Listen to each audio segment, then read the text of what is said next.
I'm going to call the November 21st Issaquah City Council Land and Shore Committee to order.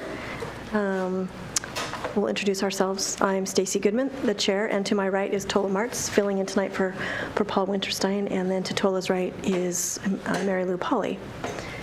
We have one item on our agenda tonight, Agenda Bill 7405, end of certain development agreements relating to Issaquah, Highlands, and Talus. And I will let everybody know that after we have our Q&A, presentation and Q&A, then before the committee deliberates, we will have an opportunity for public comment. And generally those comments tend to last no more than 5 minutes. So Lucy Sloman is here to present.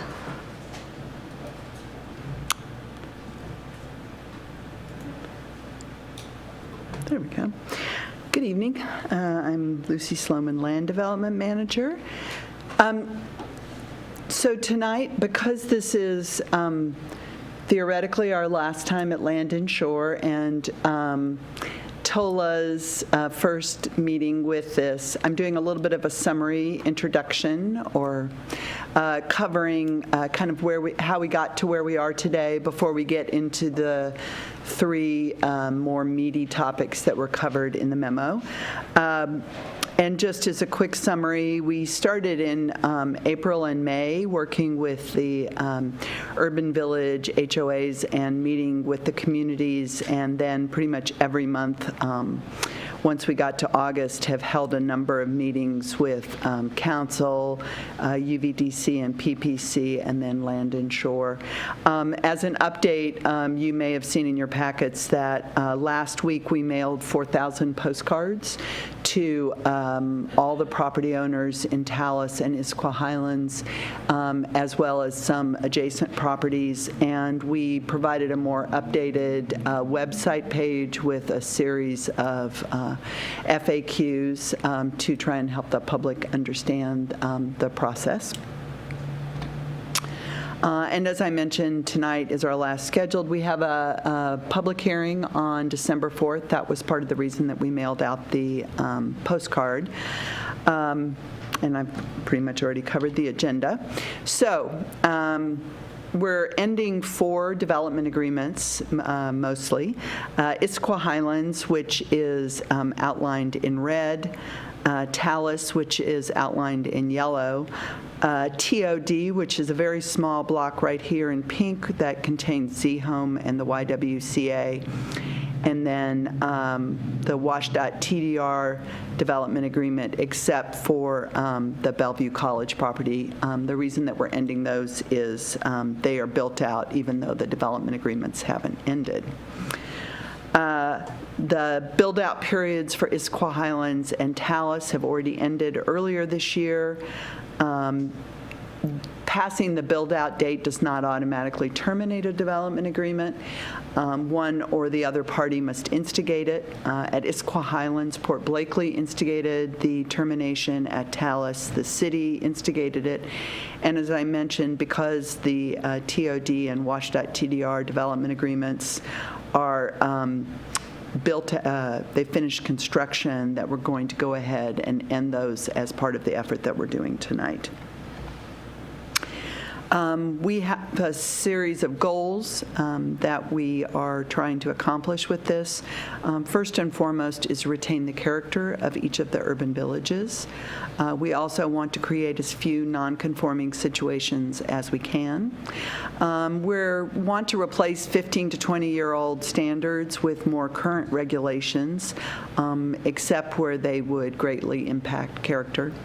And we're proposing to consolidate the TOD and WASH.TDR development agreements under the Issaquah Highlands regulations. So where I refer to Issaquah Highlands, I'm really referring to all 3 of those development agreements.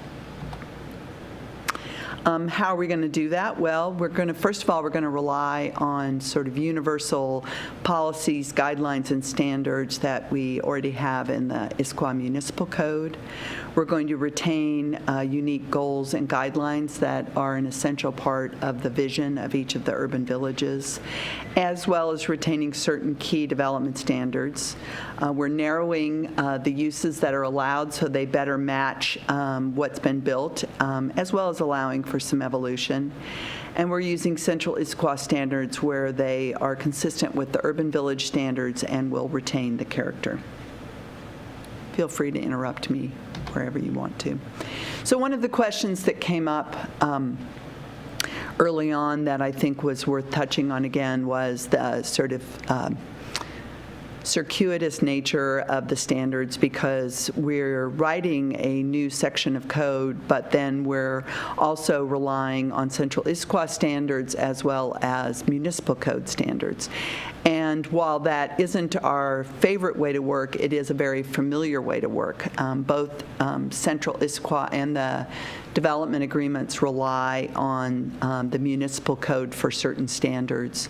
And for most homeowners, I don't think this impacts them. For developers and more complicated applicants, staff are used to working with them and sort of being their tour guide through how the standards relate to each other. So as I mentioned, we are creating a new section of the code. 1819B will join 1819A. So 1819A is Central Issaquah, and 1819B will be are proposed to be these replacement regulations. As I mentioned, a lot of key pieces such as the goals and guidelines will be retained. We will create a new zone.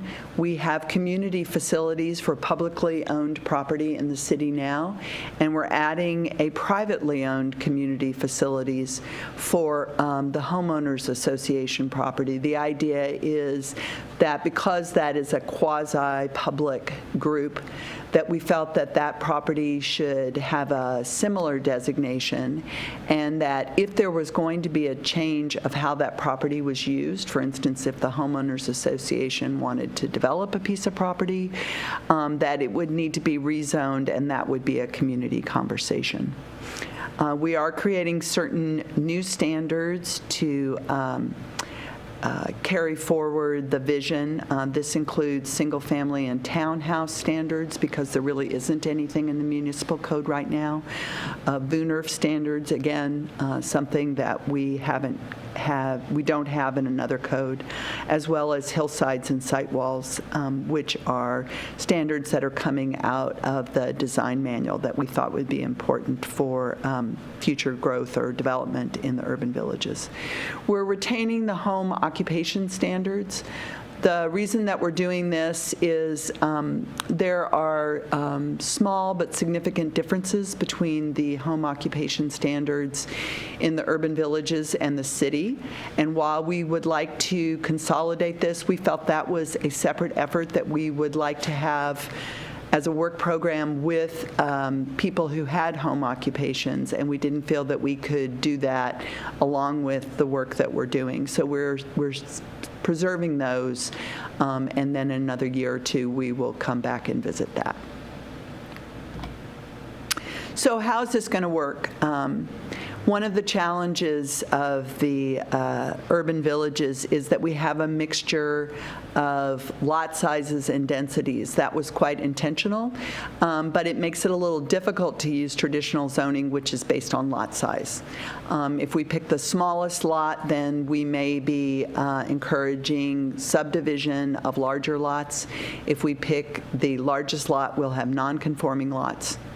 So instead, we are using a technique where you have a piece of property, and on top of that, you have the zoning, which is fairly similar to zoning elsewhere in the city.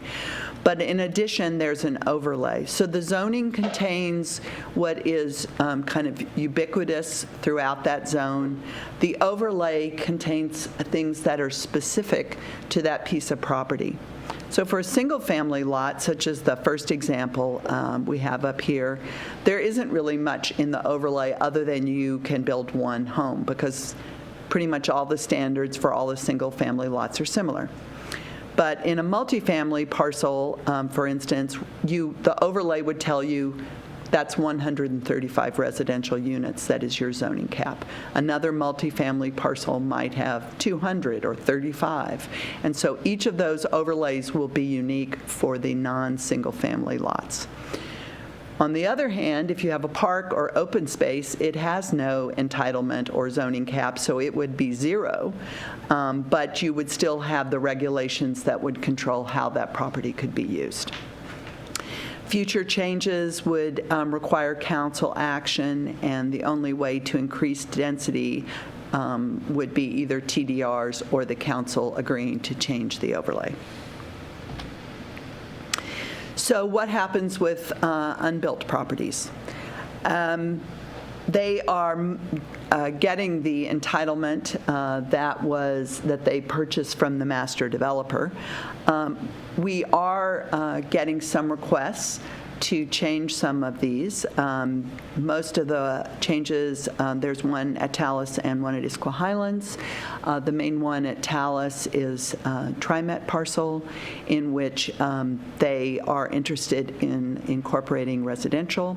In Shelter, at this point, I don't think that there are changes in the uses. It's more about the development standards that would apply to those uses.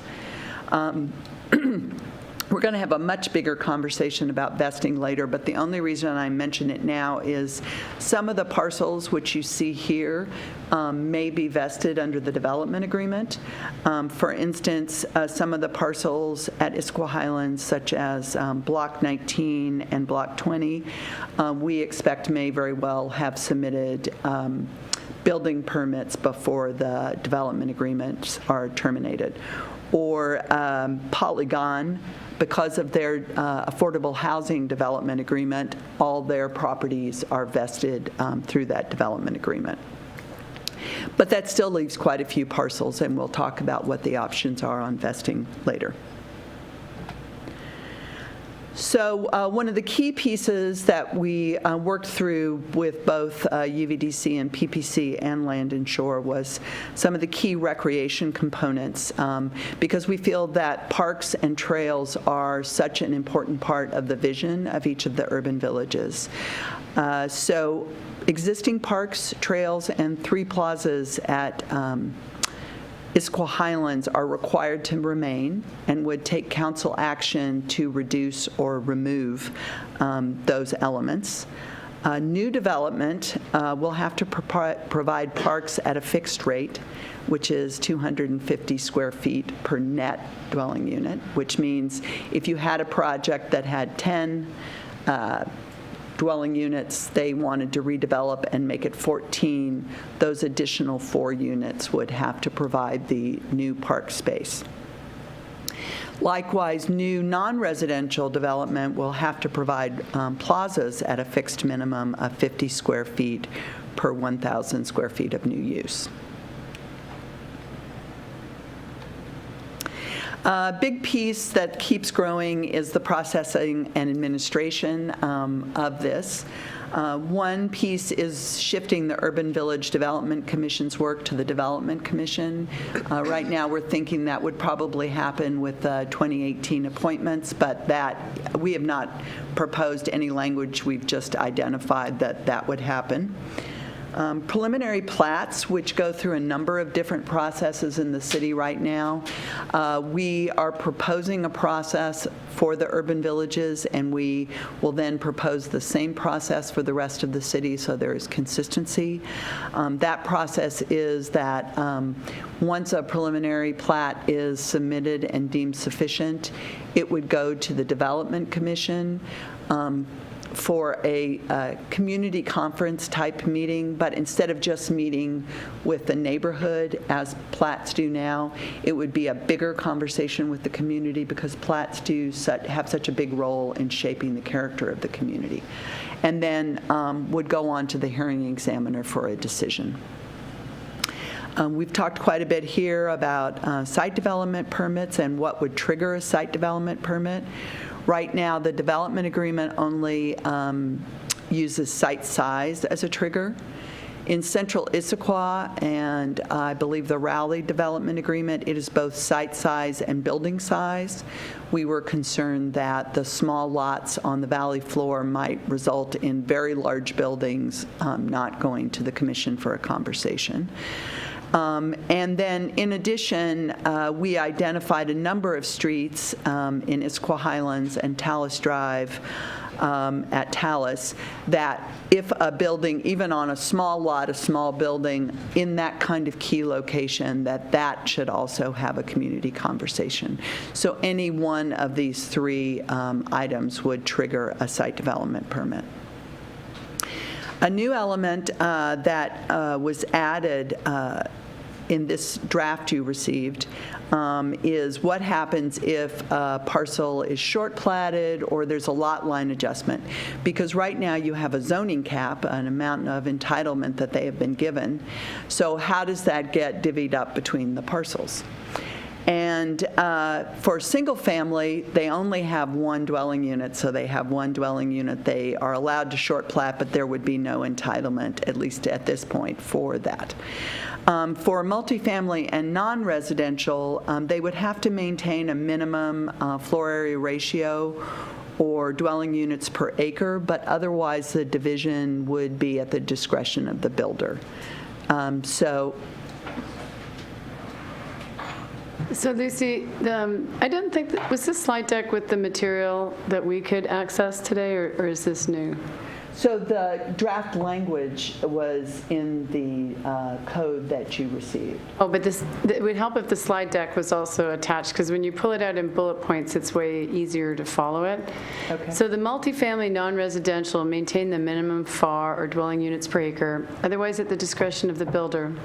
So right now, they are not using FAR on multifamily, and each village has varying heights of multifamily, but if we're moving to Central Issaquah design standards and we don't have a maximum FAR, does not that mean that we could end up with a development that looks very different than everything else in either village or next door to a development? Doesn't seem to take into account any sort of compatibility with what's already there. So there is a height limit, and because they have purchased a certain amount of, well, they have a zoning cap, even if the minimum FAR only would establish how much, it won't change the overall amount. So if you have 100 dwelling units on a piece of property, and they short plat it into 2 equal pieces, and the minimum density is 5 dwelling units per acre, they could not, they could either divvy that up 50-50, or they could divvy it up in unequal ways, but they would still have to stay under the height limit and under the, above the minimum FAR. So if we talk about matching existing character, height limit is just a number, but it's not actually what's built. So in terms of somebody choosing to build to 40 feet or 45 feet, couldn't somebody with a similar parcel next door who uses a FAR end up building way taller next to something that's only 45 feet, which would kind of look odd? Well, it might look odd. It has happened. I mean, you know, Star Point is significantly taller than the single-family homes that are around it. So most of these are undeveloped parcels right now, are in the town center, where there's a range of heights from probably 18 or 20 feet up to 50 or 55 feet. So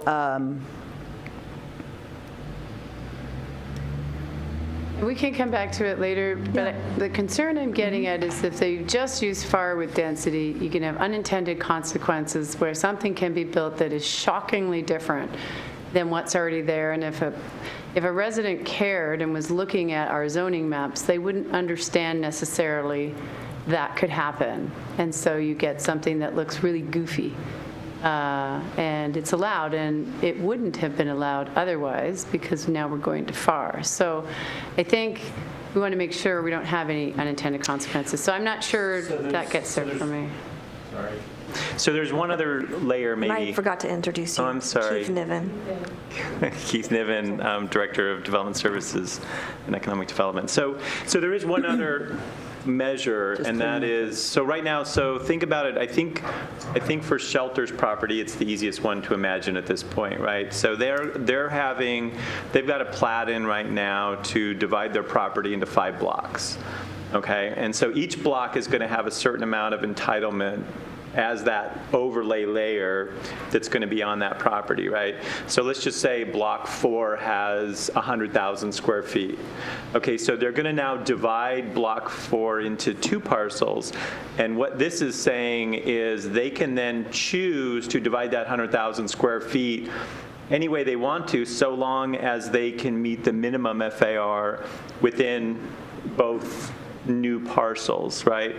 And so, but overall, that parcel's not going to have more than 100,000 square feet combined. So there is, I think, a limit based on the amount of entitlement that's in the overlay layer.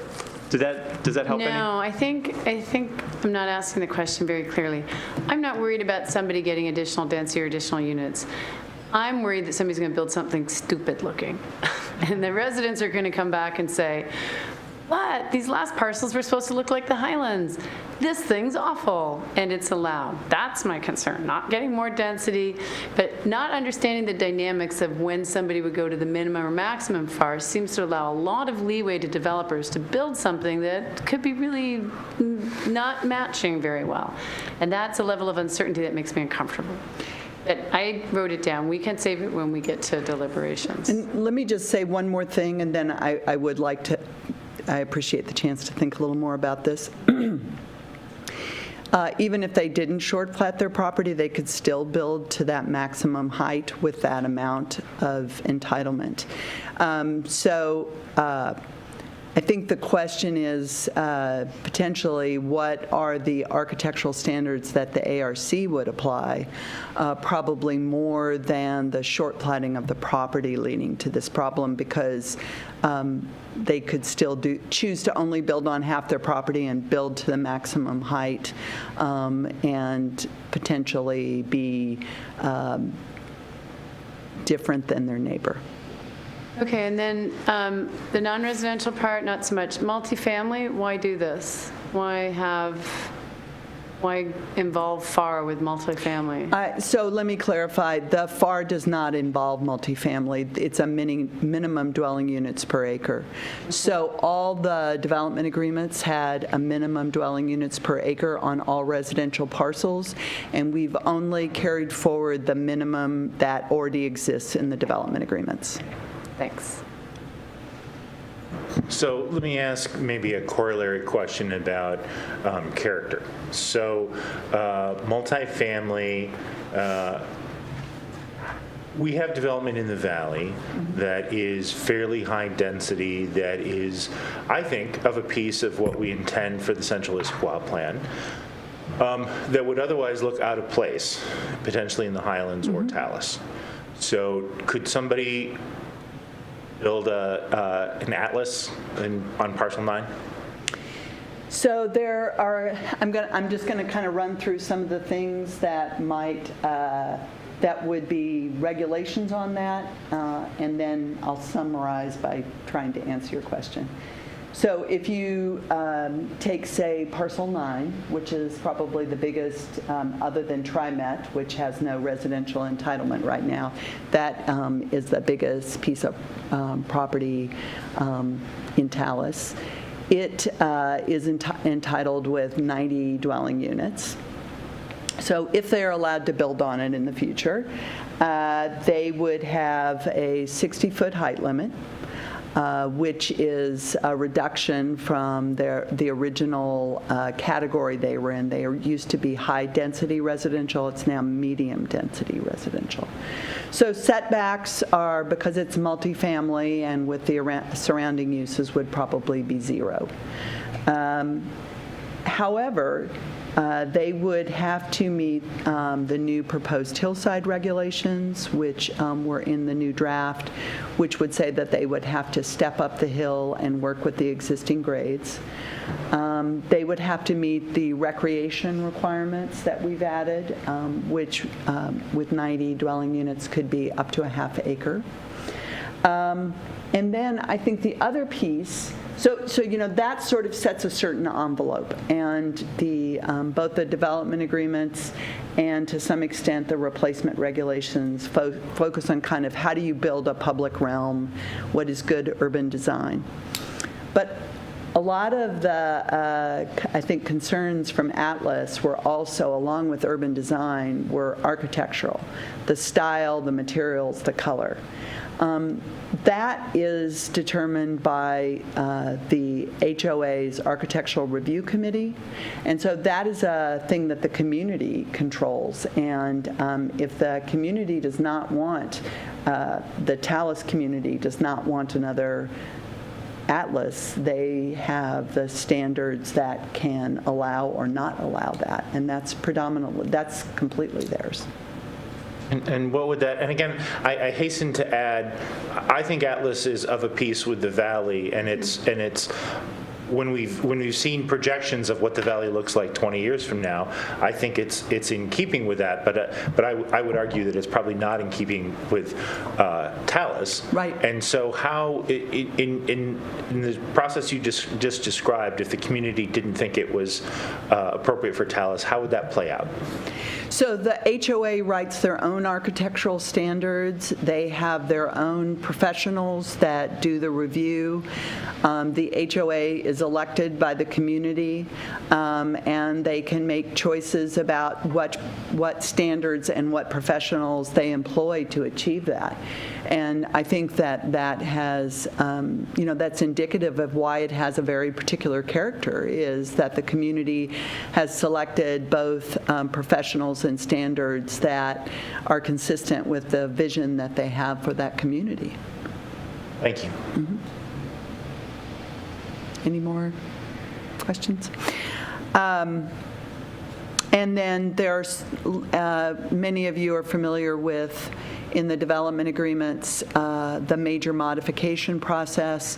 There is a similar kind of thing that's being carried forward, the things that require council action rather than administrative action, and that would include changes to zoning, the zoning cap, land uses, heights, changes to those recreation elements, as well as the use of TDRs.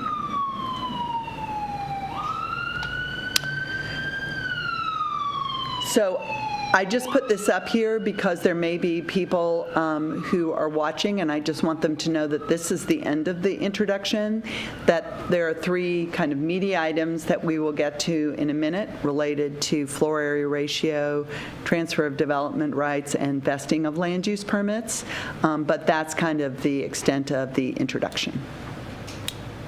Okay.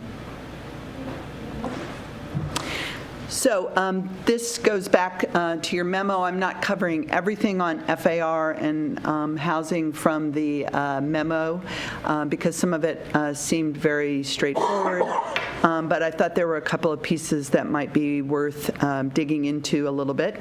One was what would various FARs look like? There was a chart, it's the same images and the same FAR ranges. It's just organized slightly differently to fit on one slide. But it does show that we have a range of projects all the way up to greater than an FAR of 2. It is kind of interesting to see that there is a collection at Issaquah Highlands between the FAR of 0.6 and 0.99, whereas there's a bigger collection in central Issaquah between an FAR of 1 and 2. I just want to point out that that's partly because I'm using information I already had. We had done an evaluation of the urban villages for non-residential projects, and we did an evaluation of central Issaquah in 2016 related to FAR. So I don't know that this is a representative selection that I don't think it indicates that the urban villages have less FAR. I think it just indicates that these are the projects that we've evaluated so far. We talked some about trip internalization at our last meeting because at the urban villages, taking out some of the non-residential uses could impact the ability for the trip internalization to be achieved. And so we were asked to provide information on what that was. If you may have looked at the EIS excerpts, but in summary, Talus assumed, depending on the scenario, 23 to 28% internalization and pass-by trips. Issaquah Highlands had 40 or 30, depending on which kinds of trips they were looking at. I had a couple questions on this. I'm assuming that the reason internalization is important is because it's less traffic leaving the area and coming back to the area, and so it has an effect on congestion and peak traffic. So one piece that wasn't in here tonight that I need to see to understand it better is the same jobs housing imbalance we have in other parts of the city we are experiencing in Highlands as well. And I kind of scanned through the older information about the 40% and 30%, and it really was a different Highlands at that time. And so now percentages of commercial have been converted to housing, percentages of retail have been converted to housing. So we're nowhere near what we originally had. And a table that would show that, actually, I need to understand that because it looks like, I can't remember what it was, the jobs. One point you talked about the jobs and you said that we're at 30% of the jobs that were predicted to be in Issaquah Highlands are there, and there is still some commercial retail yet to be built. But I'm wondering how that tells a story about what congestion is. And anyway, that I just table want to would be make sure I'm helpful. understanding your question. So no retail has been converted to housing? just commercial. So, right, just commercial. That was the only thing that was allowed in the development agreement. When you say a chart, do you mean of the residents, how many residences there are, how much commercial? The original proposal would have had X number of Right. housing units, X million square Right. feet of this, X million square feet of that. And then things How happened. it's evolved? And then now we have a new set of regulations coming that says on the remaining commercial land, if they choose to build to just a FAR of 1, we will only realize, I think, if they build to a FAR of 2, we'd get 7,000 new jobs. If they only build to a FAR of 1, we drop down to 4,000 jobs. And so this whole cycle of us trying to find this balance seems out of whack, and I would assume if the balance is out of whack, the whole internalization and reduction of congestion is also out of whack. And I kind of want to understand what that means. So we can definitely give you the land use evolution. I'm not sure that we can convert that to trips. No, Okay. not so much thinking about trips, just trying to picture in my head, this is what we thought it would be, and this was going to help congestion. Sure. This is what we have, and this is what we could have under the new code. If originally we thought there was going to be 20,000 jobs up there, and there's only going to be 5,000, well, that's interesting. What else are we doing differently to manage that? Because obviously people aren't working up there. They're leaving, and that's different. It's a different story. So one of the pieces of information we gave you was a link to an article on Planet Zen, which talked about whether it's a suburban mixed-use project or an urban city, the average commute for households is still 13 miles. Mm-hmm. So whether you have that mix of jobs there or not, because maybe one member of the household might work locally, but the other commutes to some job somewhere else. Mm-hmm. And so the internalization credits that were given with the EISs would have ultimately led to the mitigation from a traffic standpoint that was mandated to get to full build out, right?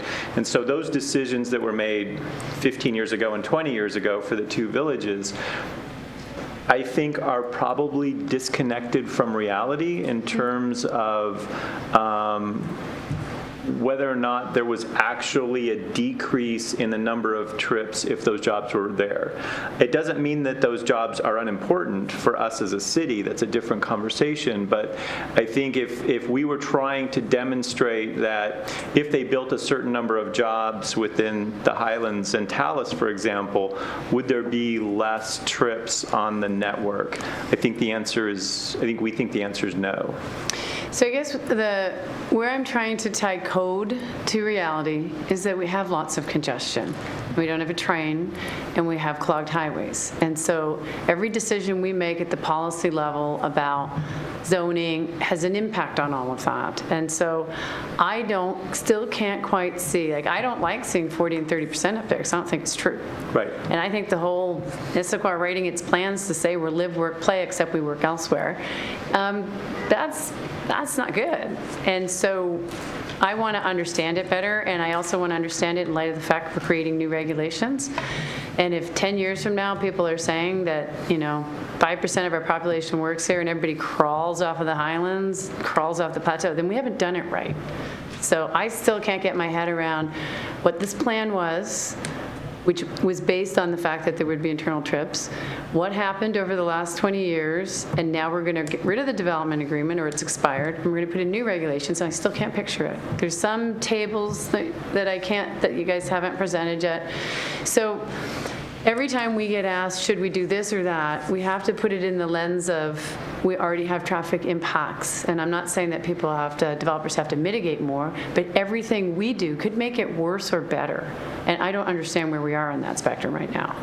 So that's my confusion. And that's why I want to tell the story better in a table of where we started, and with those assumptions, where we ended up, which is probably not 30 and 40%, and I'm not asking you to calculate anything, but you can do a thumbs up, thumbs down. We got 20% of the jobs.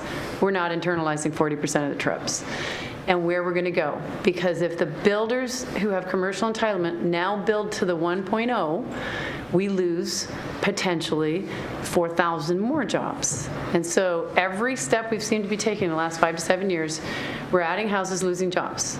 And it just doesn't go with the overall live, work, play. It goes with the live, play. Live, play, sit in your car and drive a long ways away to get to work. And so that's sort of where I'm coming from. I want to understand what we're doing this time. Okay.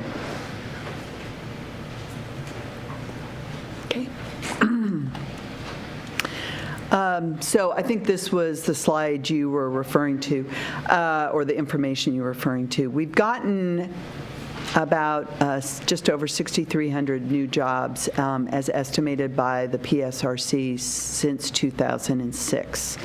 And the state target for 2031 is 20,000.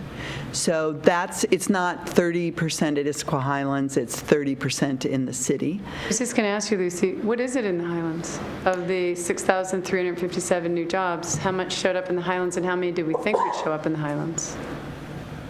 Well, we estimate there's between 2,000 and 2,100 jobs in the Highlands.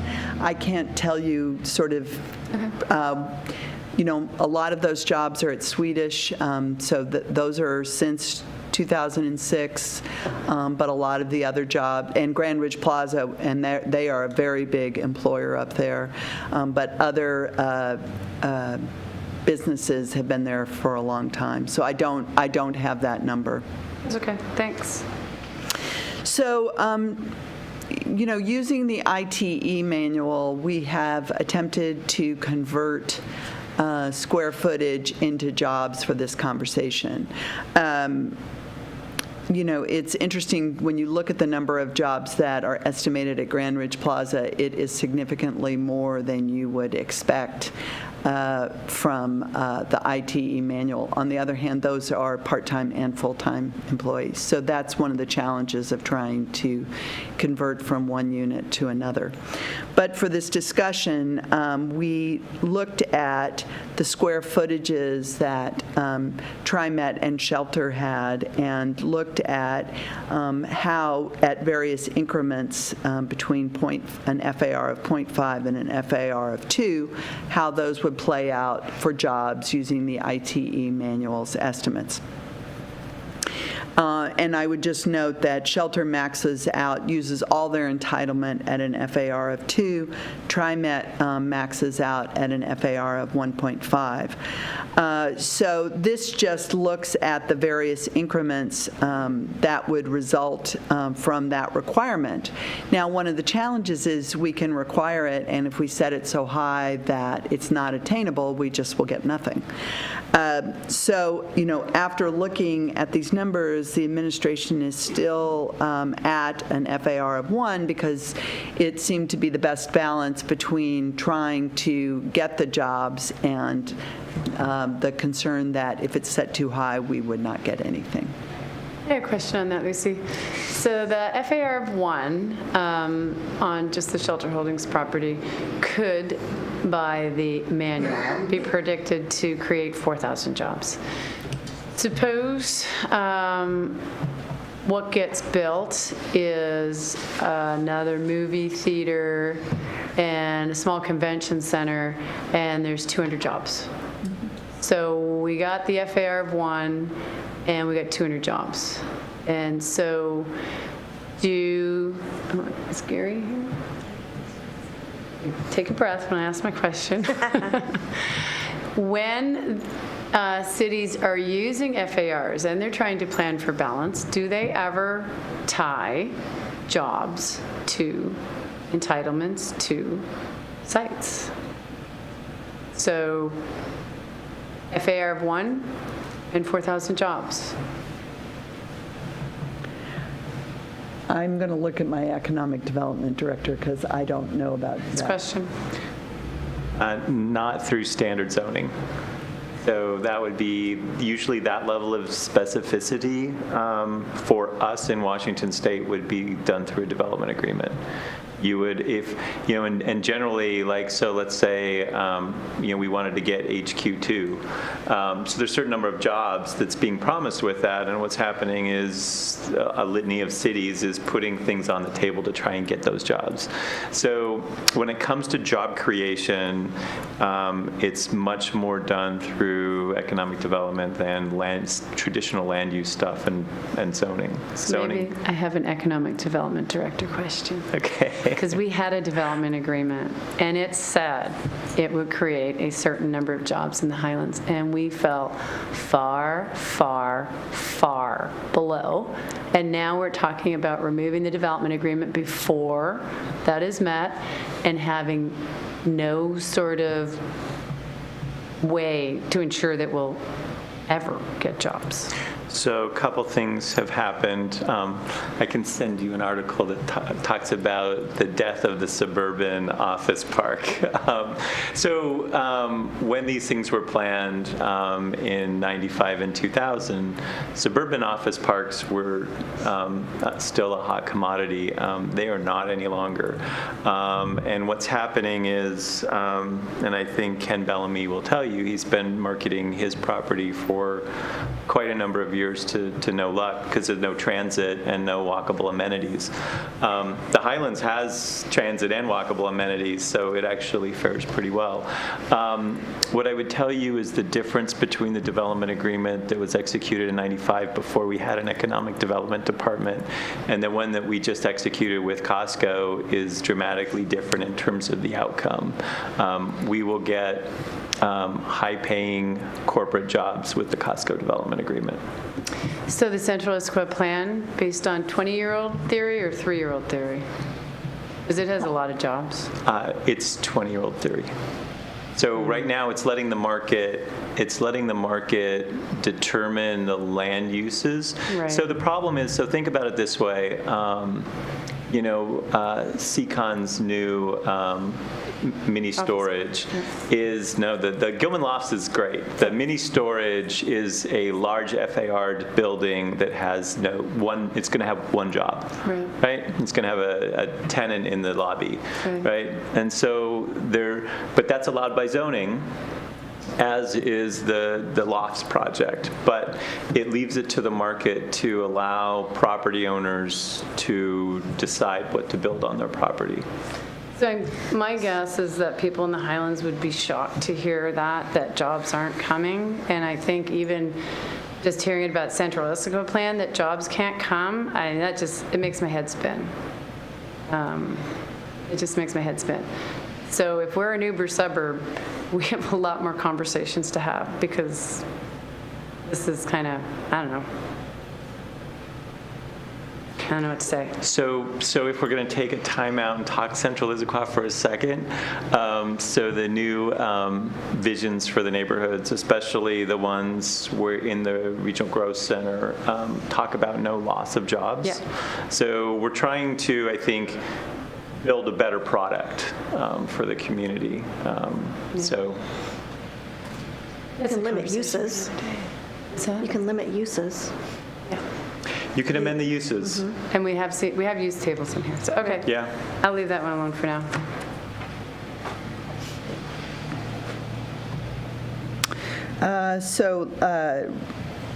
We received a proposal from Shelter on how we asked them if they had conveyed their concerns with having an FAR of 1 applied to their property, and we asked them if they had an alternative that they would propose. What they proposed was an average of around an FAR of 1 across all their properties, allowing some properties to be lower density and some to be higher. And there were certain caveats that came with that. They wanted their permits to be complete and vested, that the replacement regulation, parking standards apply to individual buildings and not aggregate projects, and the ability to shift property lines.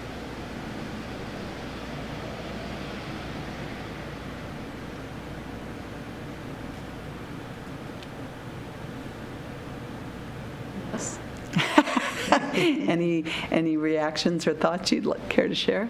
Okay. I have a couple. This is the part that I find completely opaque. So here we got a bunch of numbers up there, and they'll get locked into code, and they mean something to somebody. But if I live up there, I have no idea what this is or what even question I would ask about it, except that there's something tall at one end. Where is this fit in terms of vested, not vested? Staff looks at it, we look at it. Where is this? Permits are complete would be vested, It's vested. wouldn't that? I'm sorry, I didn't hear what you said. Doesn't Shelter want the permits to be complete, which means it would be vested? Which means these numbers would be vested. Yeah, I don't know. So their preliminary plat included square footage for uses on each of the blocks. And so that would be vested through the plat. But in speaking with the city attorney, not all standards in the Issaquah Highlands Development Agreement that are not involved with platting are vested. So they have also been working with us on pre-apps and some, I think, trying to get to site development permit submittals to get that vested. That is integrally related to our vesting conversation and the white paper that you received. There are only certain kinds of permits that vest under state law, and the other things that would or would not vest is a discussion with you all. So who decides on this? You do. We do. We decide on the 2.5 to 1.0. So this is, so what staff initially, what the administration initially came forward with was just to apply an FAR of 1.0 on every parcel. And I think what Shelter has asked for is some flexibility across the parcels given their location. So for example, Discovery West, which is just south of the 1.0, so that's an apartment project that's 5 floors. And do you know what the FAR is on Disco West? she's thinking. And then east of the .25s, that's Grand Ridge Plaza. And those blocks are an FAR of... 0.3 on average, ranging. So across 9th, you're going to have some kind of similar densities if you go with this. And then obviously the block that's catty corner to the park and ride, or to the mini storage and the park and ride, that's the highest density at 2.5. So this is, and then north of like the 1.5, those are Polygon's townhouses that are similar to the brownstones that's south of kind of Dick's and Marshall's. So, I think from a general planning perspective, what they've proposed will, from a bulk standpoint, if they just build to the minimum FAR, will fit in with kind of the surrounding development in a way that I think will seem in balance. I would guess that the DevCo project here, given that the YWCA is 1.5, I would guess that Discovery West was 1 to 1.5, somewhere in there.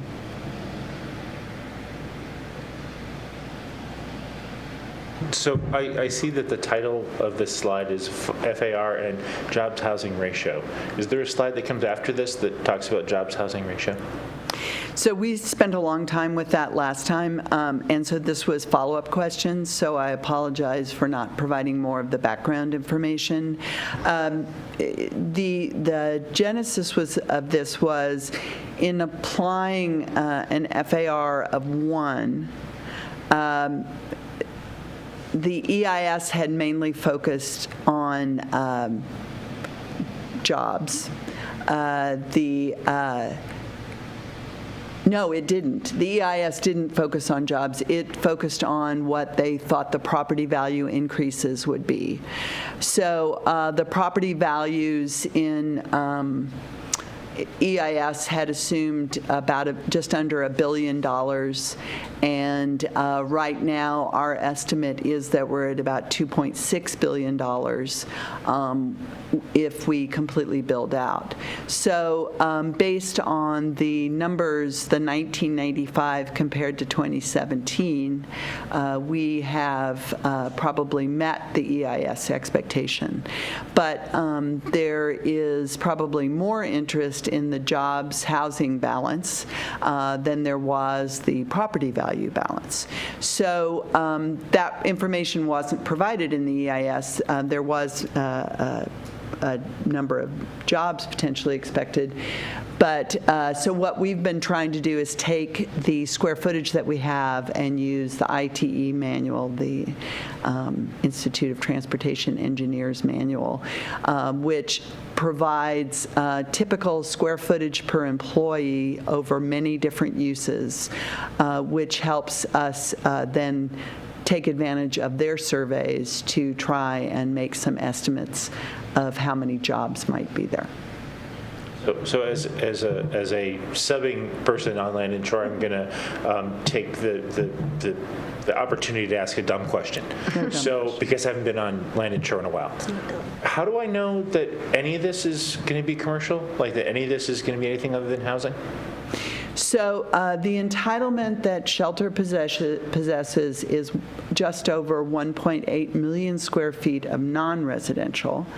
All the conversion of commercial to residential has been completed. There was an earlier interest by Shelter to have an allowance for additional conversion.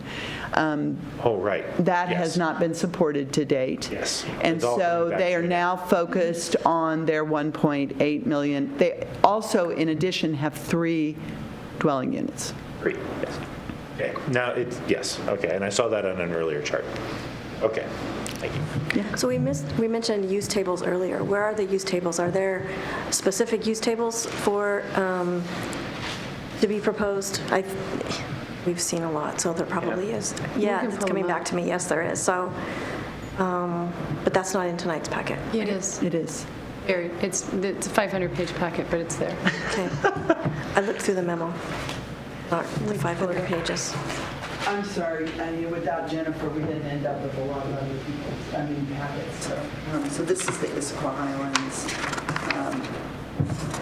use table. Okay, perfect. I can go look at it. Here, you can have it back. I can look at it online when another time. Thanks. So I had a question. This just really feels like I have no idea what it is, and it's in the center of the Highlands, and it's like throwing a dart at a balloon. I have no idea if this is going to look good, going to look bad, be what the community wants or not. It seems strange to me that we would just go ahead and say, let's chop this all up and assign these numbers and see what we get. It almost seems like somebody should come with a proposal of, if you allow us to do this, this is the concept plan of what it's going to look like. I think that is way too hard of a question for council. So tell me, Lucy, what I'm missing here, but I can't picture what that neighborhood looks like. Well, I think that was partly why we provided some of the diagrams or images of different projects at different densities. Not specifically related to this, but we understood that FAR is kind of an abstract plan or abstract concept, and how do we know what an FAR of 0.25 looks like or an FAR of 2.5 looks like? But why would we allow this variation? I have no idea what this looks like. It could look awful. Like, why? It seems like this is not enough information for us even to understand what we're looking at. It seems odd to me that we would just say, yes, you can do this with your buildings, go ahead, free reign, done. I feel like there's either more here than I can see, which if there is, tell me. If it really is just asking to do this, I don't know. I don't know what this looks like. I don't know what it feels like. I don't know how it makes that downtown area more vibrant or better. It doesn't help at all. So this is, as you heard from Shelter in the last meeting, this is a level of kind of specificity that isn't in the development agreement now. And why staff felt it was important to add another level of control is because the master developer's gone, who would have otherwise maybe made some of those decisions for those parcels along the way.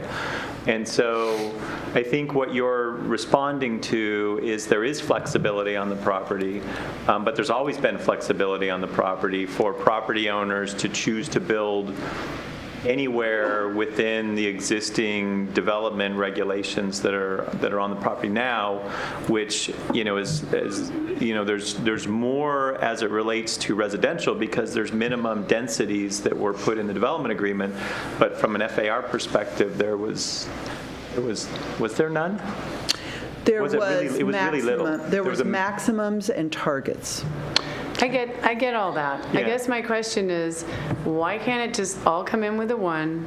We get to the next development regulations, and then when there's a concept plan to divide it up into these different densities, you look at the whole plan, and if the whole plan is great, and then you divide it up then. Why would we just agree to divide it up like this when we don't even know what it looks like?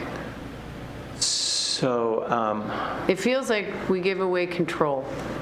It feels like we don't know what we're getting, and by the time something comes in, maybe the 0.25s develop first, and they're more suburban style malls, and the rest of them sit there. It feels weird. It feels like the last exercise we went through on the King County Annexation Island, we were talking about, it didn't become what sort of a vision was. It became sort of a discussion about almost a pretend site plan or permit review, which I think is inappropriate.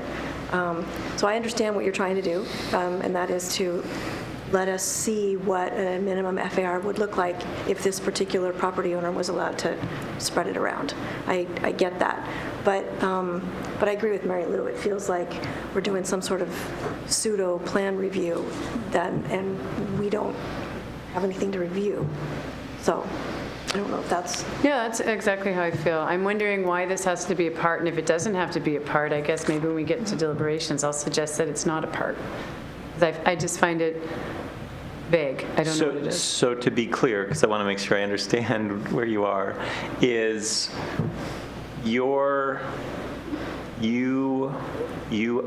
I don't want to put words in your mouth. You understand the 1.0 on every parcel, and going to something that's much more tailored seems like we've made a decision when we haven't had any information to make that decision. Correct. And also Okay. it sets potentially a character of that part of town, which is the core of that neighborhood, but we have no idea what we've agreed to.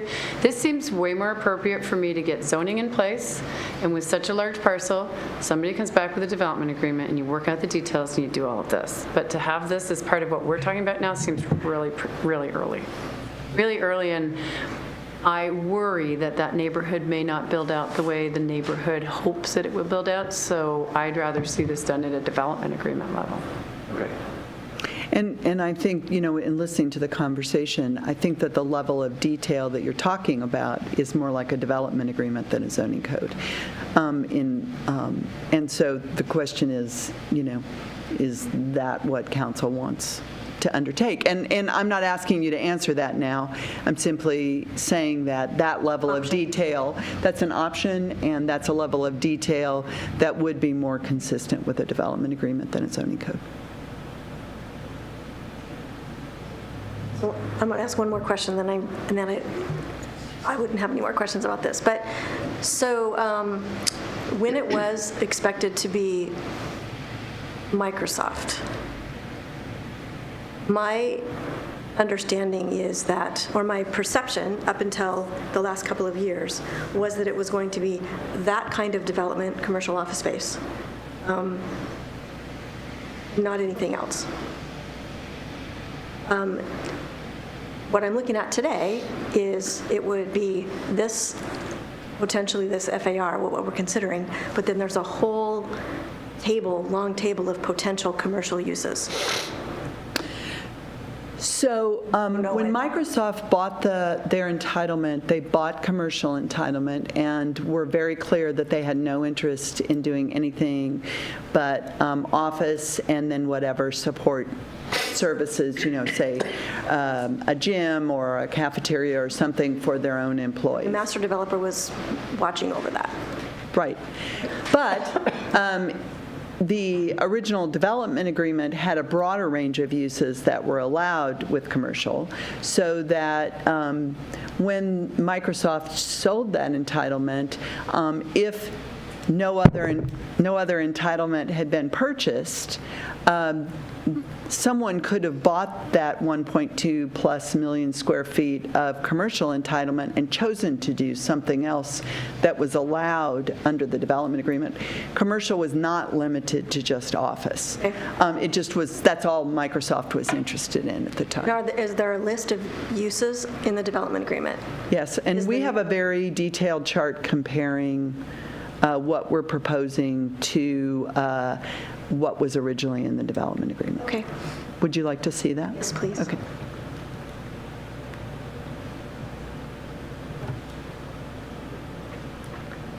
Any other questions on this?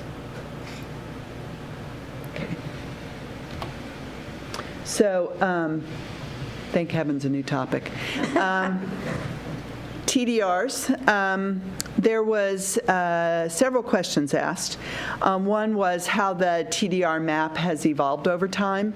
I'm not sure that I have every TDR map here, but there were 3 that I was able to get my hands on. The top one is what we understand was the originally adopted one, which I believe was proposed in 2005 and adopted in 2006. This map, which is the current one, was adopted in 2015 after I think the Lakeside Development Agreement, when we had TDR things to sort out and we were pulling out. Talus asked to be removed as a receiving site. And then there was a request of what would the current TDR, the 2015 TDR map, look like if we revised Issaquah Highlands, excuse me, to just have the sort of TOD version of TDR. That's enough alphabet soup. a transit-oriented development version of the transfer of development rights within close walking distance to the Issaquah Highlands Park and Ride. So that's what these three maps show, is that sort of evolution from our original adoption. And the fourth one is when is the fourth one? This one over here. Yes. So this is the blow-up of what we talked about last time, is we had talked about a quarter-mile walking distance, or this was as the crow flies from the Park and Ride, only allowing it on non-residential properties, not multifamily properties, and that you could only use non-residential TDRs. Now, I did... The 2017 one is taking out all of the Highlands except for that walkable area by the transit center. So this red area right here, he provides translation services for me. This red area right here is the same, that's all that's left on the Issaquah Highlands map, as opposed to where it was in 2015, where everything in Issaquah Highlands was a receiving site. So going back to the 2017 one, the big red parcel is Lakeside, Yes. above and below Highlands Drive? Yes, And that's all that would be left of Highlands? yes. And it's all commercial? It is all non-residential. Non-residential. So some of it's retail, some of it's commercial. However, we did add in the Y, and the reason for discussion purposes, because even though the Y is zoned multifamily, it has quite a bit of non-residential use. It has a community center, a daycare, and their regional offices, and we just thought that was worth having a discussion about. And just to clarify then, we're going with the quarter mile, after reading your reports. So you had asked us, what are your criteria? Why are those your criteria? So the thing that I did was go back and look at the city's criteria. What do we use in the rest of the city for where you can apply TDRs? What can be a receiving site? And the reason I'm showing both a quarter and three-quarter mile is those are two different radii that are used in the rest of the city with TDRs. A quarter mile is used from a bus stop in certain zones, and three-quarters of a mile is used from the Issaquah Transit Center. Trish and I had quite a conversation just to understand those criteria. I think the three-quarters of a mile comes from, first of all, it's generally very flat near the transit center, and there's significantly more and diverse transit routes that feed out from the transit center. At Issaquah Highlands, that tends to be a very north-south route, except for the little bit of 200 and a little bit of the on-call transit up Park Drive. And when you look at the three-quarters of a mile, I use this map, and I don't know whether it really reads up there. You can really see the topographic edge. There's this edge that comes around here, and then even though there's not much of an edge, there's a lot of topographic gain as you head east in Issaquah Highlands. And so three-quarters of a mile is really not meaningful at Issaquah Highlands. And so we feel that that the criteria that we're proposing are consistent with the ones in the rest of the city, but tailored for the circumstances of Issaquah Highlands. Okay? Vesting. Okay. State law, you had asked us to write a white paper. I may be phoning a friend in a minute. But just to start with what we, sort of a big overview, state law vests certain kinds of permits: building permits, long and short plats, and development agreements. The other kinds of permits that are currently in process are pre-apps, ASDPs, and SDPs. Those are not automatically vested by state law. So three alternatives were proposed in the white paper. One is that we're silent in 1819B, and that it's a director's interpretation about what we do, which leaves some uncertainty, especially for people who have permits that are in play.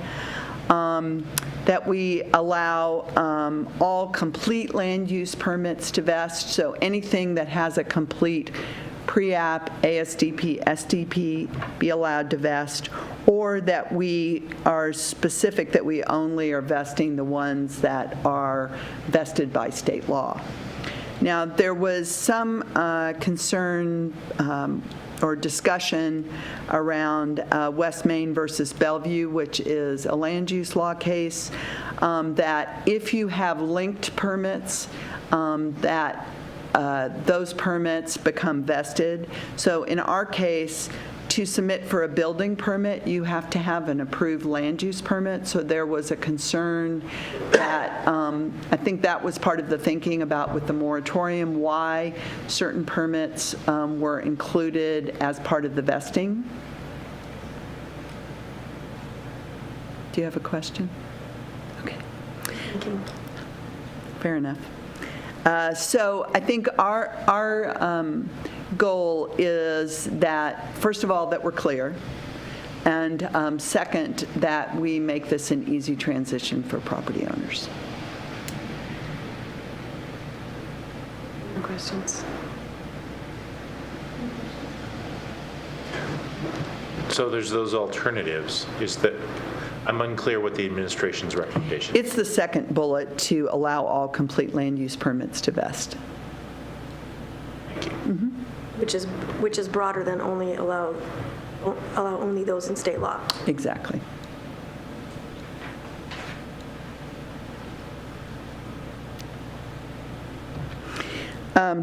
So I just wanted to point out that there was one edit from the previous version in this, which was this phrase, which we've highlighted in all the versions that you've received.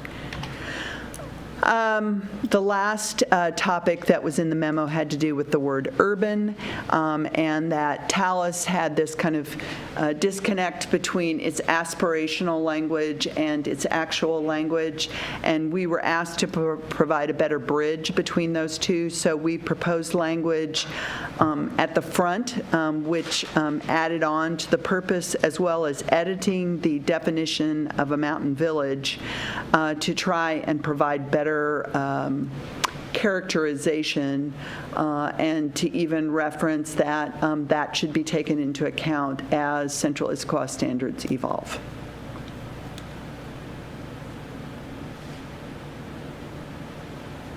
Okay.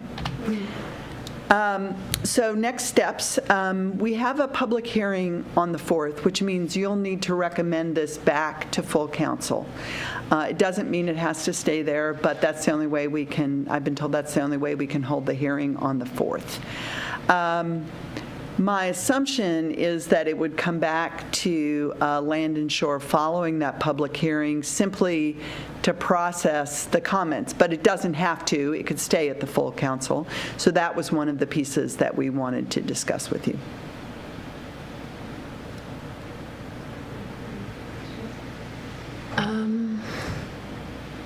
So one of the things in looking through the package that I know I'm going to need is the last attachment in today's agenda bill has a lot of red highlighted sections.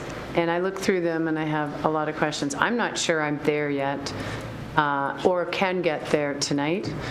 But a bigger concern I had is that since it first was brought out to the public, it seems odd to me that all kinds of new things could be proposed and the public's only opportunity would be to come to the public hearing at Land and Shore, that this, when it's at its 99.9% level, there isn't a final community meeting or something to explain what was finally adopted if it's significantly, not significantly, if it has some large differences. So that's not part of the process, and we actually haven't expired a major development agreement before. So I guess my question is, what are your thoughts on that? Yes, that's it. Well, I'm of two minds.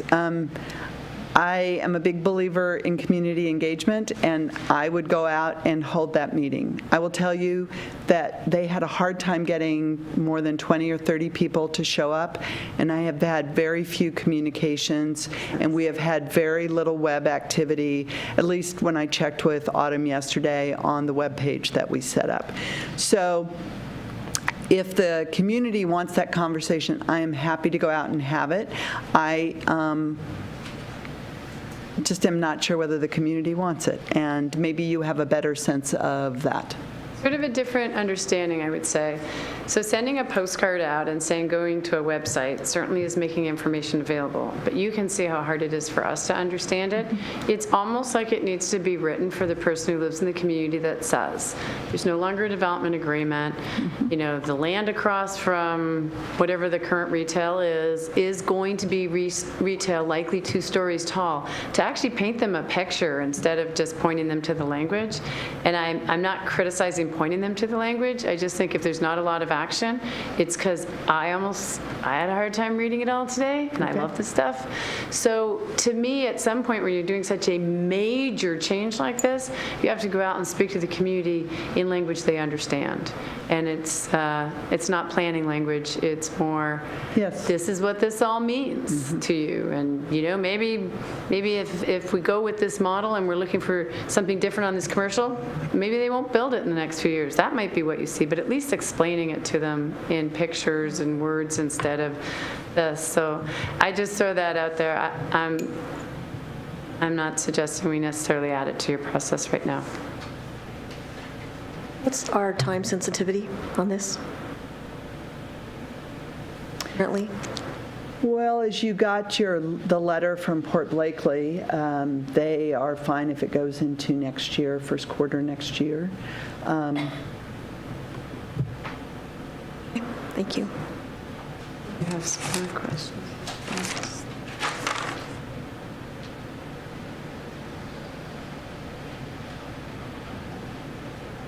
In the packet, Lucy, I didn't see I may have missed it, but I didn't see that TDR receiving map that was the 4th one on your figure. I saw the other ones, so I'm not sure that it was in the packet.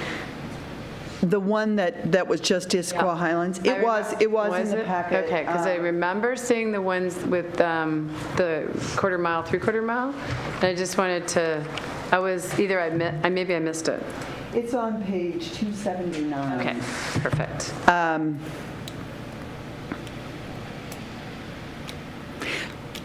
Yeah. The other piece I'm still having a hard time understanding is, and maybe it goes back to that where Tola said kind of maybe we could put that table back out again about what's different.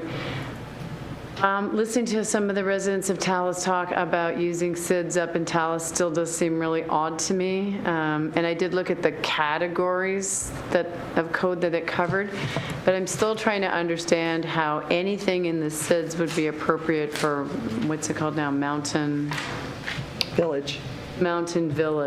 And I think I need a better understanding, and it might just be seeing the table again, but to me, Mountain Village is not urban, and why it wouldn't be more Talus standards plus a few IMC standards instead of Talus Vision plus Central Issaquah standards plus IMC. So in terms of what does it say and how much is it alike or how much is it different? Yeah, I read the table where you said these are the ones that are coming from SIDS, these are the ones that are coming from IMC, but in my head I still can't wrap around why SIDS would in any way be okay for a mountain village setting, which isn't urban necessarily. Okay. It could be that first table that came a while ago.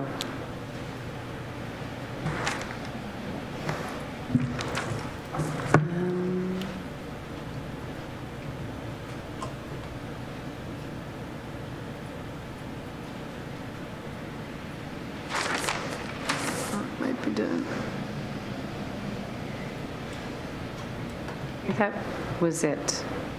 Thanks. Oh, nope, sorry, one more. Page 31. There was a comment in there that said that a developer who is redeveloping an existing property can move a trail. And I didn't like that, and I just think of the Atlas example, where a multi-purpose trail was shifted internally into a building, and that's what jumped to my mind, and I don't think that's appropriate. I actually think if it's a trail that's shown on the trail map, that's where it goes. Okay. We did talk about this, and there were certain characteristics, so that we couldn't reduce the public nature, the functionality, or the connectivity. And so... But that doesn't really tell you specifically how you don't reduce those things. Like, for example, it doesn't say that it can't create a bump out in a trail, which is exactly what the one at Atlas does. It takes it off of the main route, puts it through a building, uses different paving material, and makes it look private. So just saying you can't make it look like that maybe isn't strong enough for me. Okay. That was the only one in the code language itself. Okay.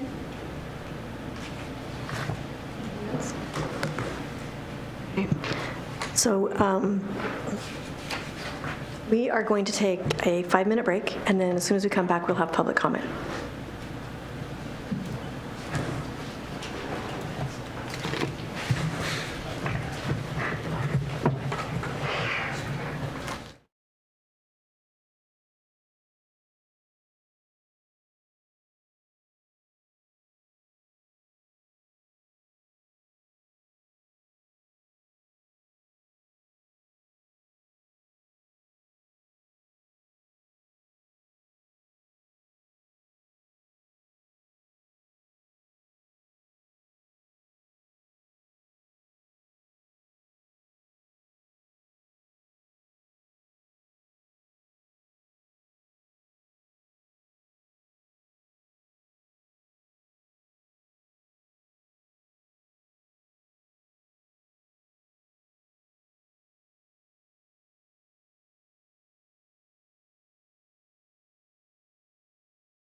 we're back.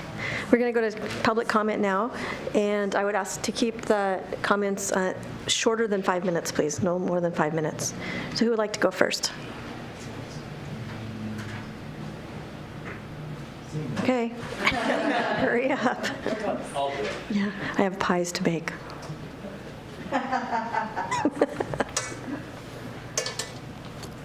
Good evening. My name is Ken Bellamy. I'm with TriMet Development, and we're one of the owners of 17B in Talus. First of all, I want to thank city staff and the commission members for their work in addressing all the issues rising from this rather complex and unique end of development agreement process. After reviewing Lucy and Keith's memo of November 17th, there's just 2 items that I have comments on. The first is vesting.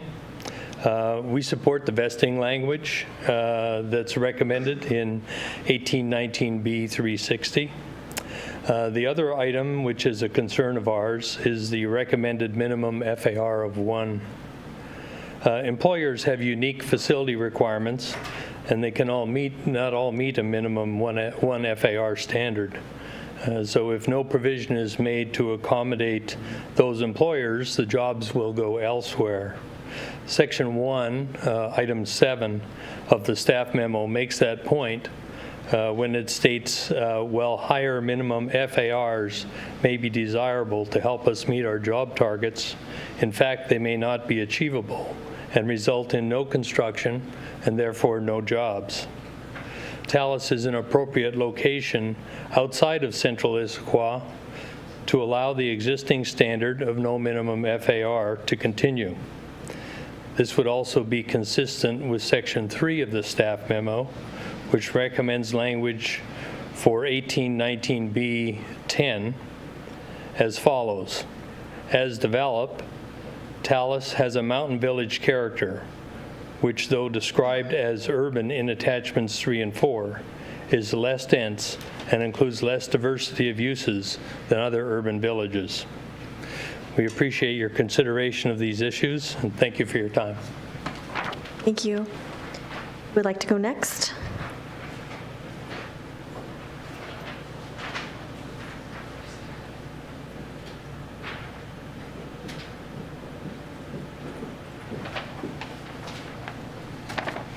Karen Porterfield, representing the Talus Board.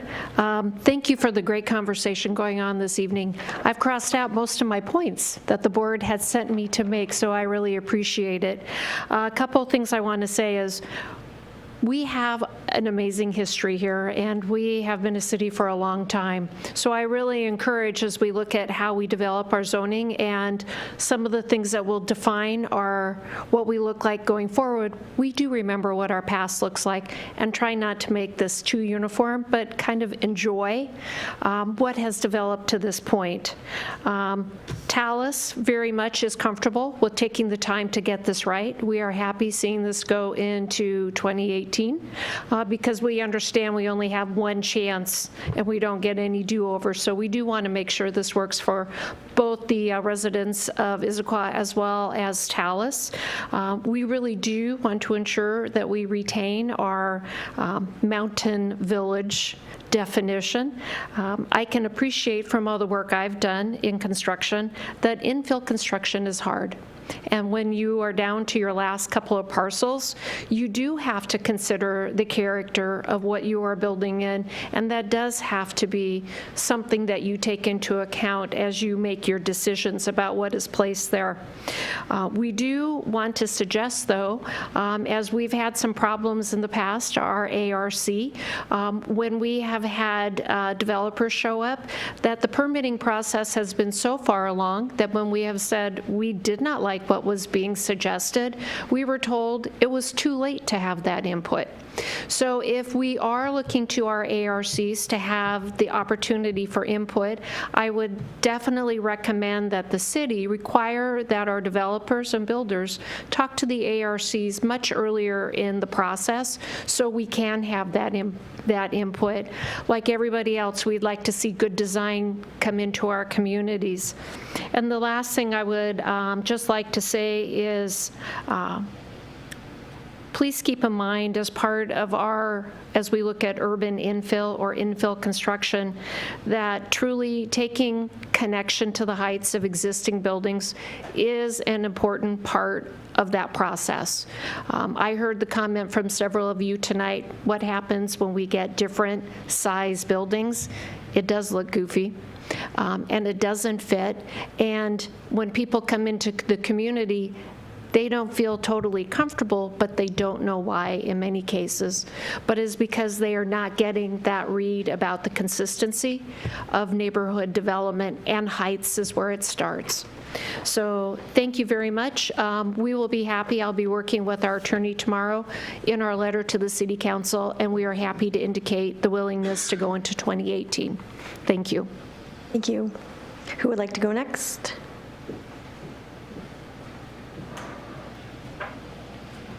I'm Tia Heim with Shelter Holdings.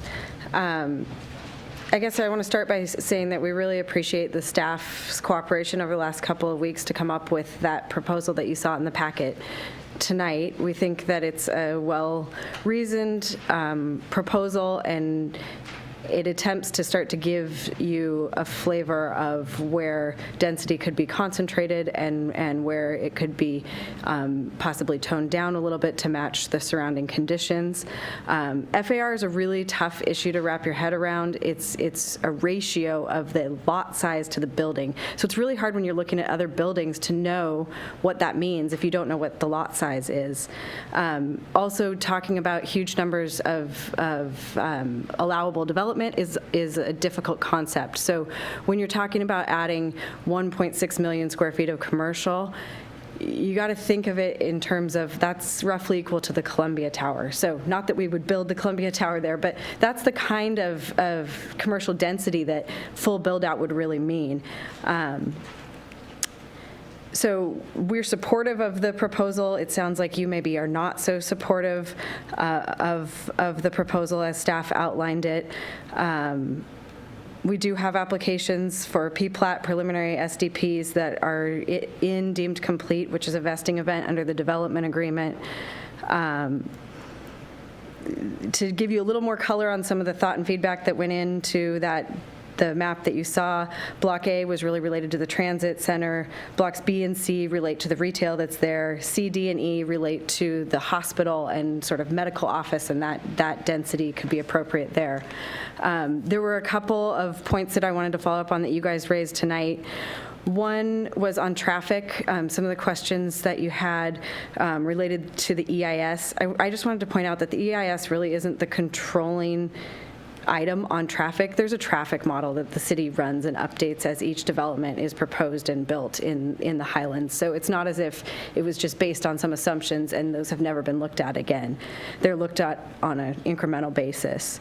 I think it's also important to remember that the development agreement and EIS did not have any jobs housing requirement, nor did it have a requirement to build out any particular amount or density of commercial.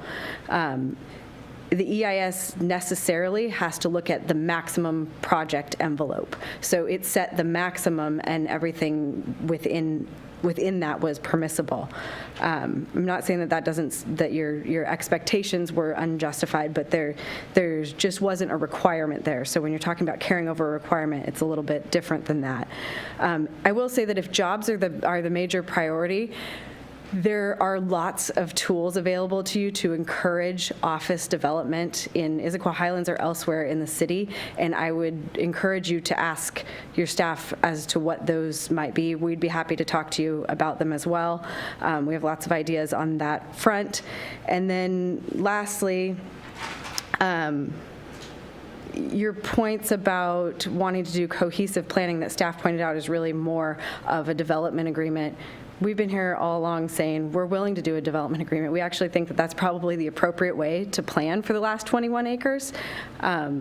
We understand that that means commercial and retail, and that it is super important to keep it in line with the existing community. So you do have a willing partner if that's what you want to do. I think that's it, so thank you very much. Thanks, Tia. Who would like to go next? Good evening. I'm Patrick Mullaney from Foster Pepper here on behalf of Shelter, and I just wanted to briefly comment on the vesting discussion tonight. And Shelter would ask the committee to support the staff's proposed Section 1819B 360 vesting of permits in the Development Agreement Replacement Regulations. And the reason is that this provision establishes an orderly transition and process for development applications that were deemed complete and permits that were issued under the development agreements.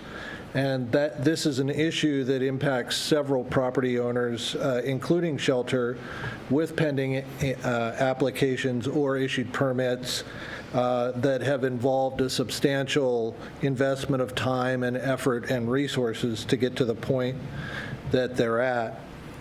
And as you're probably aware, Washington law recognizes vested rights as property rights, and the way our law works is that it protects those rights by creating a date certain that is tied to the date of a complete application for a permit. And Keith's vesting memo, I think, is a very correct explanation of Washington law, and it goes through the three alternatives. And Keith, I think in the memo correctly points out that because the city does have a significant SDP pre-application process and an SDP application process, both of which are required before you're allowed to submit for a building permit, they are, as Lucy called them tonight, linked permits. And under our law, that those initial processes could be considered legislative hurdles unless the city's vesting regulations accounted for the time and effort that are involved in those processes. And the principal case on that point, again, that Keith had in his memo is the West Main Associates versus City of Bellevue case. And in that case, the Washington Supreme Court invalidated an ordinance that prohibited submittal of a building permit until staff made a series of discretionary decisions. And the conclusion the court reached, and I'll just read it, it's very short, was that persons should be able to plan their conduct with reasonable certainty of the legal consequences. Society suffers if property owners cannot plan developments with reasonable certainty and cannot carry out the developments they begin. And as it applies to here, of the three alternatives that were discussed, because Alternative 2 recognizes the vested status of complete permit applications and issued permits that were begun under the development agreement, that alternative is consistent with West Main and Washington's vested rights doctrine. In contrast, Alternative 1 would create uncertainty and inconsistency because it leaves the vesting determination to a future administrative staff decision. And Alternative 3 would retroactively strip vesting even from issued permits, and that result is antithetical to Washington's vested rights doctrine. So for those reasons, we'd ask that you'd support the staff recommended Alternative 2. And I have a letter that has all the legalese. Thank you very much. Thank you. Okay, next.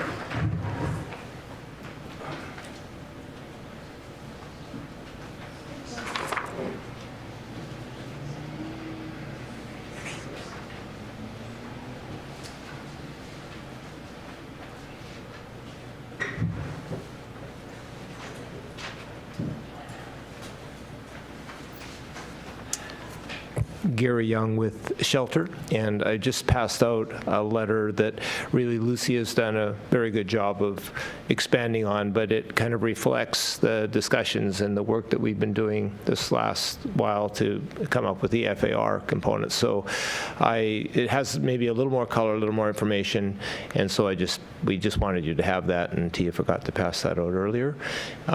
First and foremost, I really appreciate all the effort that's gone to get us here to this point. Appreciate these meetings, appreciate the questions. I'd like to just briefly maybe touch on, since FAR is a fairly significant conversation point, if you did just have that one FAR across all the properties, then basically we're saying that we could not build a retail commensurate with what's across the street because those FARs are 0.3. And it's really important, I think, to look at this as the fact that it's so difficult because normally you'd have a property, it might just be 1 acre or 2, but here we are with over 20 acres all running through the center of the Highlands. And it's really important to not be goofy and have really crazy different things happening. But on the other hand, we don't want to just have a linear experience of, if you said FAR1 and minimum and everything's driven to a development that kind of all fits similar, then that's overwhelming. And so there is a need to have contrast in size, but it has to be tastefully done. And I think the opportunity for us, because we are investing literally millions of dollars to proceed and go forward, it would be incredibly detrimental to us in every respect to really screw that up and have a result that would be disappointing to the community, would be disappointing to, most importantly, people, that if people don't embrace it, then it doesn't succeed. And so we have to be extremely sensitive in terms of how we design, how our architectural teams work together. For these reasons, we've chosen a variety of architects, because if we have one architect who's in love with everything they do, and we are, but if it's almost like you go to the ice cream shop, and if you just have too much of licorice ice cream, there's a point where you say, okay, we're done. And so here what we're trying to do is be very sensitive to have creativity, to have a balance, and to make it work cohesively. And so the advantage of us being able to do this, because we have all these properties, so we're able to look at these different uses that we're excited about and that the market's more excited about now, and to be able to plan that thoughtfully. So we care about this very much. We have a long relationship now working on our other previous projects in Issaquah Highlands. We really enjoy the relationship we have with the community, and we have a great number of people that we're connected to now in the community, and they give us feedback, and we're looking forward to more, and we're fine with additional development agreement work, and we're fine with embracing that input. So I just want you to know that. It is impossible really to look at these boxes and say, wow, I'm really excited, because Mary Lou, the questions that you've raised are absolutely, that's reality. You don't know until you go. The other thing that I think is very important is that we need to have kind of a framework to work with so that we can attract the best possible employers, the best people that we want to see come to Issaquah. And these extremely sophisticated, best employers are extremely conservative and cautious. And if there is a feeling that there'll be somebody that'll be planning their destiny and they won't have the freedom to be able to have their part of the conversation, they don't come. And so it's a double-edged sword in a way, because you want to be inviting those best talented companies. But the other hand, I know you have the aspiration for Issaquah and what you want Issaquah to be, and you don't want to be the same as other cities, and you don't want to have the same types of developments that have occurred.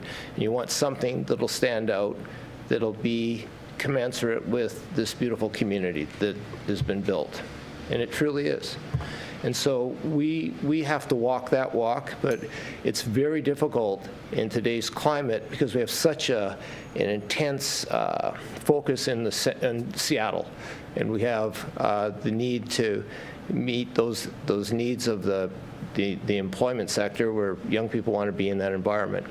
So wrapping up, we are balancing those things. Ask for your thoughtfulness in terms of how you look at our vesting and these other components to enable us to be successful.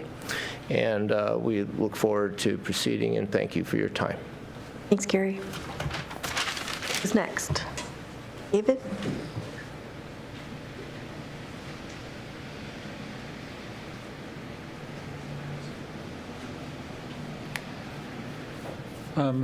Not crazy about development agreements. We've got so many, but they are an effective tool, and I think that door needs to be open. And, sometime we got to get this taken care of and not do it wrong, but realize that we might want to reopen and look at things through a development agreement process. I think that could work. I keep tripping over an old Talus plan, the original, and it talks about, offices and all the anticipation there, and residential and offices. And it is so frustrating, this bottom right corner there is sitting blank, and I hope something can be worked out, and and that might end up having to be through a development agreement as something as well. But let's try and get something worked out for that area that will work. I know Talus is just too small to have the significant retail or practically any retail, and it's difficult to get employment. But if something can happen, let's see what we can do. Thank you. Thank you. Next.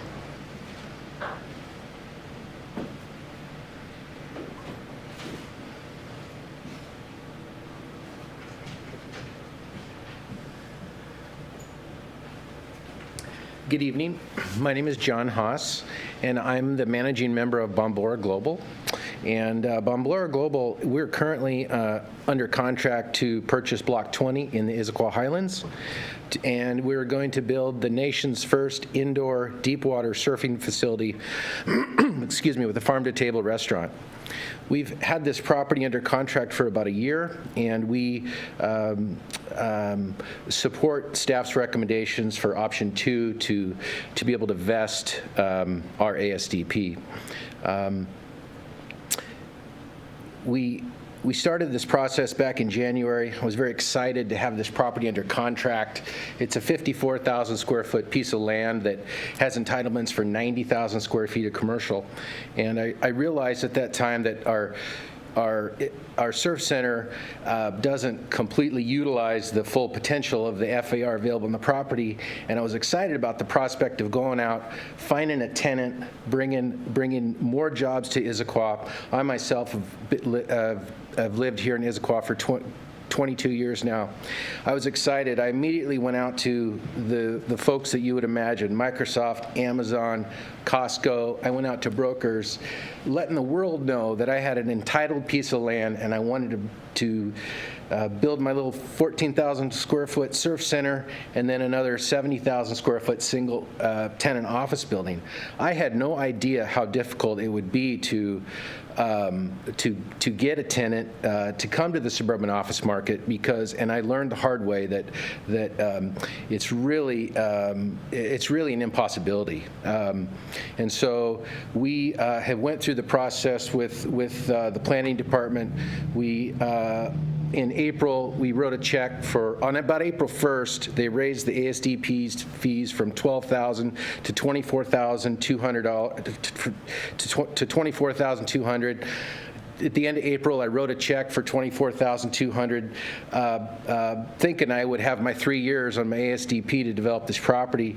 We went through the process with the city. We ultimately obtained our ASDP in October, and now, of course, we're moving very quickly to try to get a building permit application deemed complete, which I'm hopeful that we'll get it deemed complete in time to be vested, but I'm not certain of that. And so I would strongly encourage you to consider vesting the other developers such as myself that have spent the time and the effort to bring something good to the city. Unfortunately, I'm not going to be able to bring a 70,000 square foot office tenant, which I'd love to do, but we are going to bring a surfing facility that is going to have quite a few people go through it. We'll probably do about 150,000 individual surfing rides in a 12-month period. But with that said, if the council doesn't adopt staff's regulations, and we're unable to get our building permit in time, unfortunately, City Surf won't end up in Issaquah. It's since we got our ASDP, we got a lot of international press coverage about the fact that the Deepwater surfing facility was coming to the United States, and our phone started ringing. And so that's been a good thing, but we'd like to finish this project, and at the end of the day, we'll end up with about 20 full-time employee equivalents. And I wish it was more than that, but that's about all it's going to be.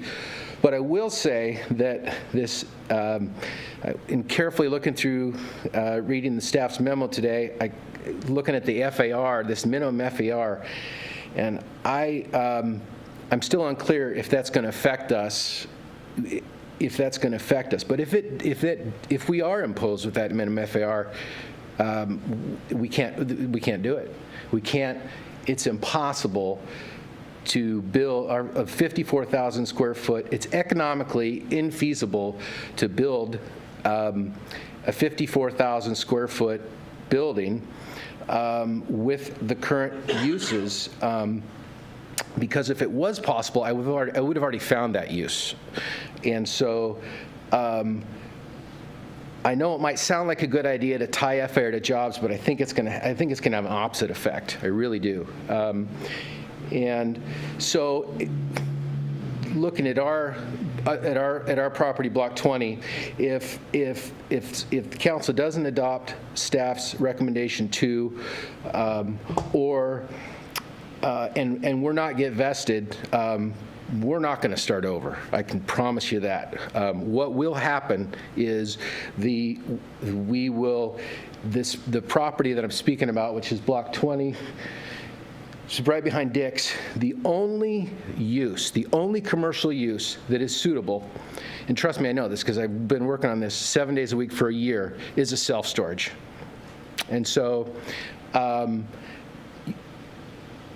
that's what you're looking at. So if we can get vested and move this forward, we're going to get you a few employees. But if we can't work this out, it's going to be one employee, because we'll probably be the ones that end up developing into a self-storage, because the economic realities of trying to develop to that density, retail with structured parking doesn't work. It just doesn't work. The only thing that works to be able to develop to that density is office, and the office market is just dead for suburban office. So thank you for your time, and if anybody has any questions, feel free to reach out, and I will be here at the rest of the meetings. Thank you. Thank you. Next. Anybody else from the public have comments they would like to make? Okay, seeing none.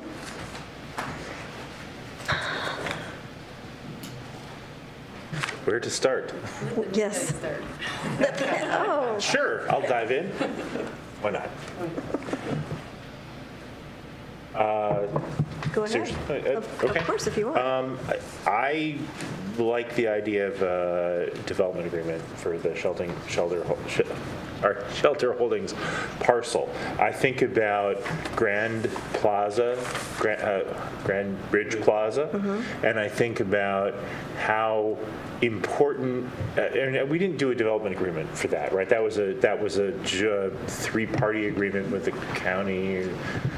right? So for Grand Ridge Plaza, we did one master site plan for all their property. Okay. Because I feel like that's something that I remember when we were first developing that, and we had tons of questions, right? And there was a lot of back and forth. There was a lot of back and forth on what parking would look like and what, it wasn't FAR, but it was,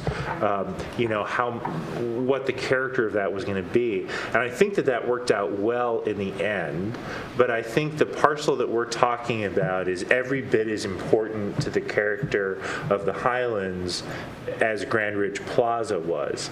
And so I understand Councilmember Polly's concern about wanting to have more oversight of what that becomes, and hearing the Shelter Holdings folks say that they're supportive, or at least some of those folks say they were supportive of the idea of a development agreement. Does the administration have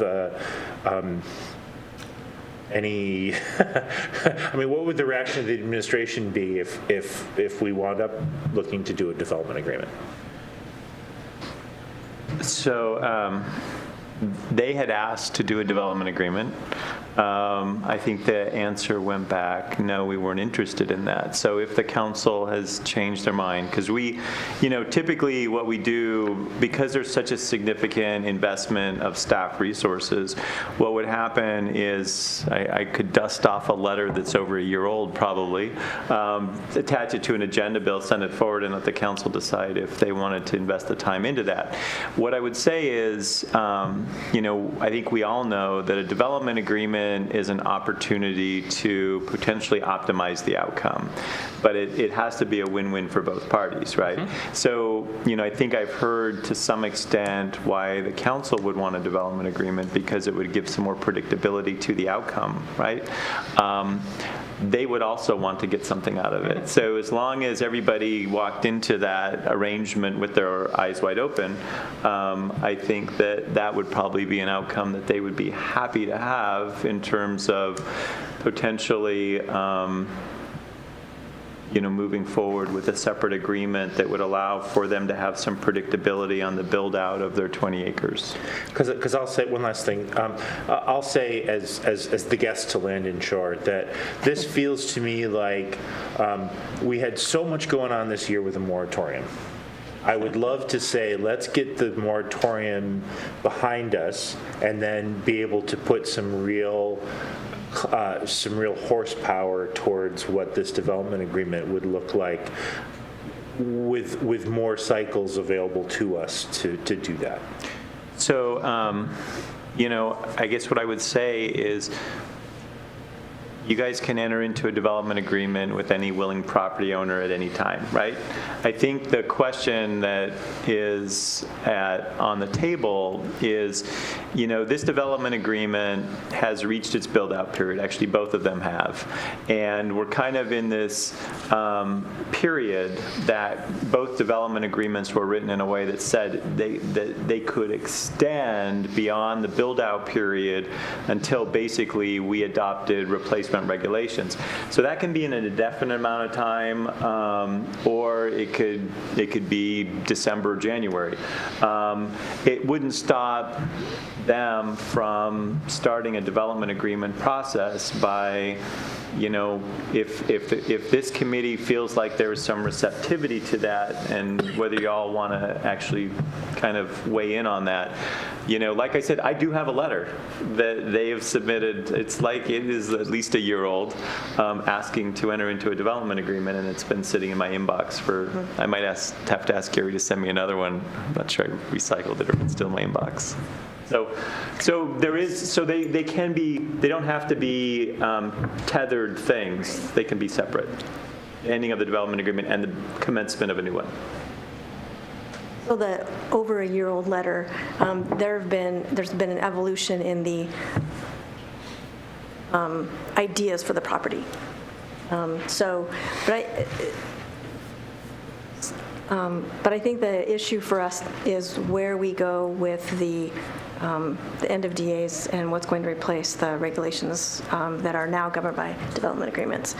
And so I thought Tola was headed down you were headed down the thought pattern that I have had as well. Is we've So we have a lot going on this year, and I feel similar to what Mary Lou said earlier about there's still a lot here to unpack, and I also feel as though maybe this should go back to the communities for them to weigh in.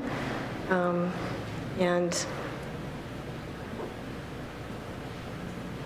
I see the schedule of back for a hearing and then back to us and then back on the 18th, and knowing what all we have on our plate, and it kind of blows my mind a little bit to think that we're going to get there. A couple comments. So this TDR receiving site map, I think, is a big improvement. So you can check the box on one of these things. The change to the mountain village language, very good. I like it. I still do not feel comfortable that SIDS is the appropriate development standards for Talus. So whether it's coming back with the chart that walked us through it differently or not, I'm still not understanding why we aren't using most of Talus's standards and very little from SIDS. I do get the IMC pieces, but the SIDS is still baffling to me. At this point in time, I'm quite stuck, undecided on the FAR of 1. I haven't heard a compelling reason, just to be clear, I haven't heard a compelling reason for the dividing it into parcels and spreading it around, so I'm not very supportive of that idea, because I find that really confusing without a lot more information. But I did hear, I'm not sure, one member from the team talked about the jobs housing ratio not being a requirement in the old DA, and I get that, but it was a model. It was a model for a community that was going to be a live, work, play.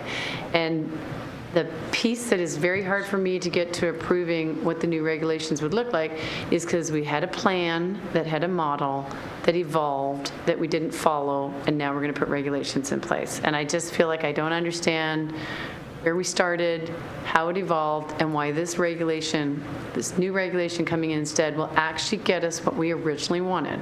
And to me, there's even the policy question of there. If this is not live, work, play, if work is gone, then we ought to be talking about that before we decide on these kinds of regulations, because that's huge to me, that we may never ever see the kind of commercial or jobs we thought we're going to have up there.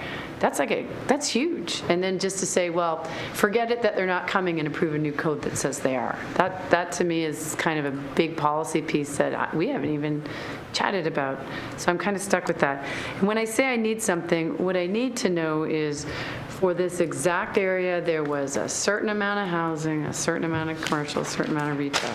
It changed, and now we have a proposal of a code that says a 1.0 FAR for existing and remaining commercial. I need to understand, what did that all do to the jobs? What does it look like? And if we're not going to get the jobs, let's talk about that. It seems that's the part that seems a little weird to me right now. There was the one part of the code that talks about being able to reload existing trails during redevelopment if they meet certain criteria. I don't think that piece is strong enough. I will just jump off of the ending of the DA today just to say that I agree with Stacy and Tola that a separate DA for such a large parcel is probably a very good idea. And it doesn't mean just resubmitting an old letter. It means you sit down and you have a cup of tea and you talk about what they might want and what we might want before anybody puts any effort into it. Because there's no point in spending a lot of time on something that's never going to go over the finish line. Vesting. Didn't get enough talking about it today. So it's kind of the same as when we had the moratorium. I don't know how many projects are between starting the process and close to getting permitted or not. We've heard from some property owners today, is this a big deal? Is this a huge big deal? We only heard from 3 property owners, so I don't know option 1, 2, or 3. I haven't heard enough about it yet, option 1, 2, and 3. The one question I did have is that if, say, Shelter Holdings has some site development permits that are ready to go, what does that mean for the little L-shaped thing we saw today that was cut into parcels with different FARs? Is that part of what's vested, or was that a separate ask that's here? How did those two fit together? I'm not really sure. Like, if we approve vesting option number 2, are we approving the parceled out FAR? That wasn't clear to me if we were doing that tonight, if we approve vesting too. Are we? Oh, so you want, okay. Figure you know. So right now, they have an application in to plat out their L-shaped property into 5 blocks. Yep. Which corresponds to that map with the varied FAR on it. So that, those blocks, those legal lots would vest because that's part of state statute, right? If we went to these regulations, each one of those would have an FAR of 1. What was originally proposed by the administration and recommended by PPC, every one of those blocks would have a 1 on it for FAR. Okay. If you guys adopted that. Now, they proposed an alternative scenario, which is that gradated FAR approach or averaged out FAR approach. If you guys approve that, then each of those blocks would have that number instead of a 1. So vesting doesn't get, the vesting gets the parcels broken out, has nothing to do with a gradated FAR all over it, but that would have to be an exception to the former recommendation of every commercial property has a FAR of 1. Yes. Because that would be a unique situation. Yes. Okay. Last question is a little bit structural, and I'm not even sure if it makes sense. But why did we put a whole bunch of different DA expirations in one agenda bill? You know, they expired at different times.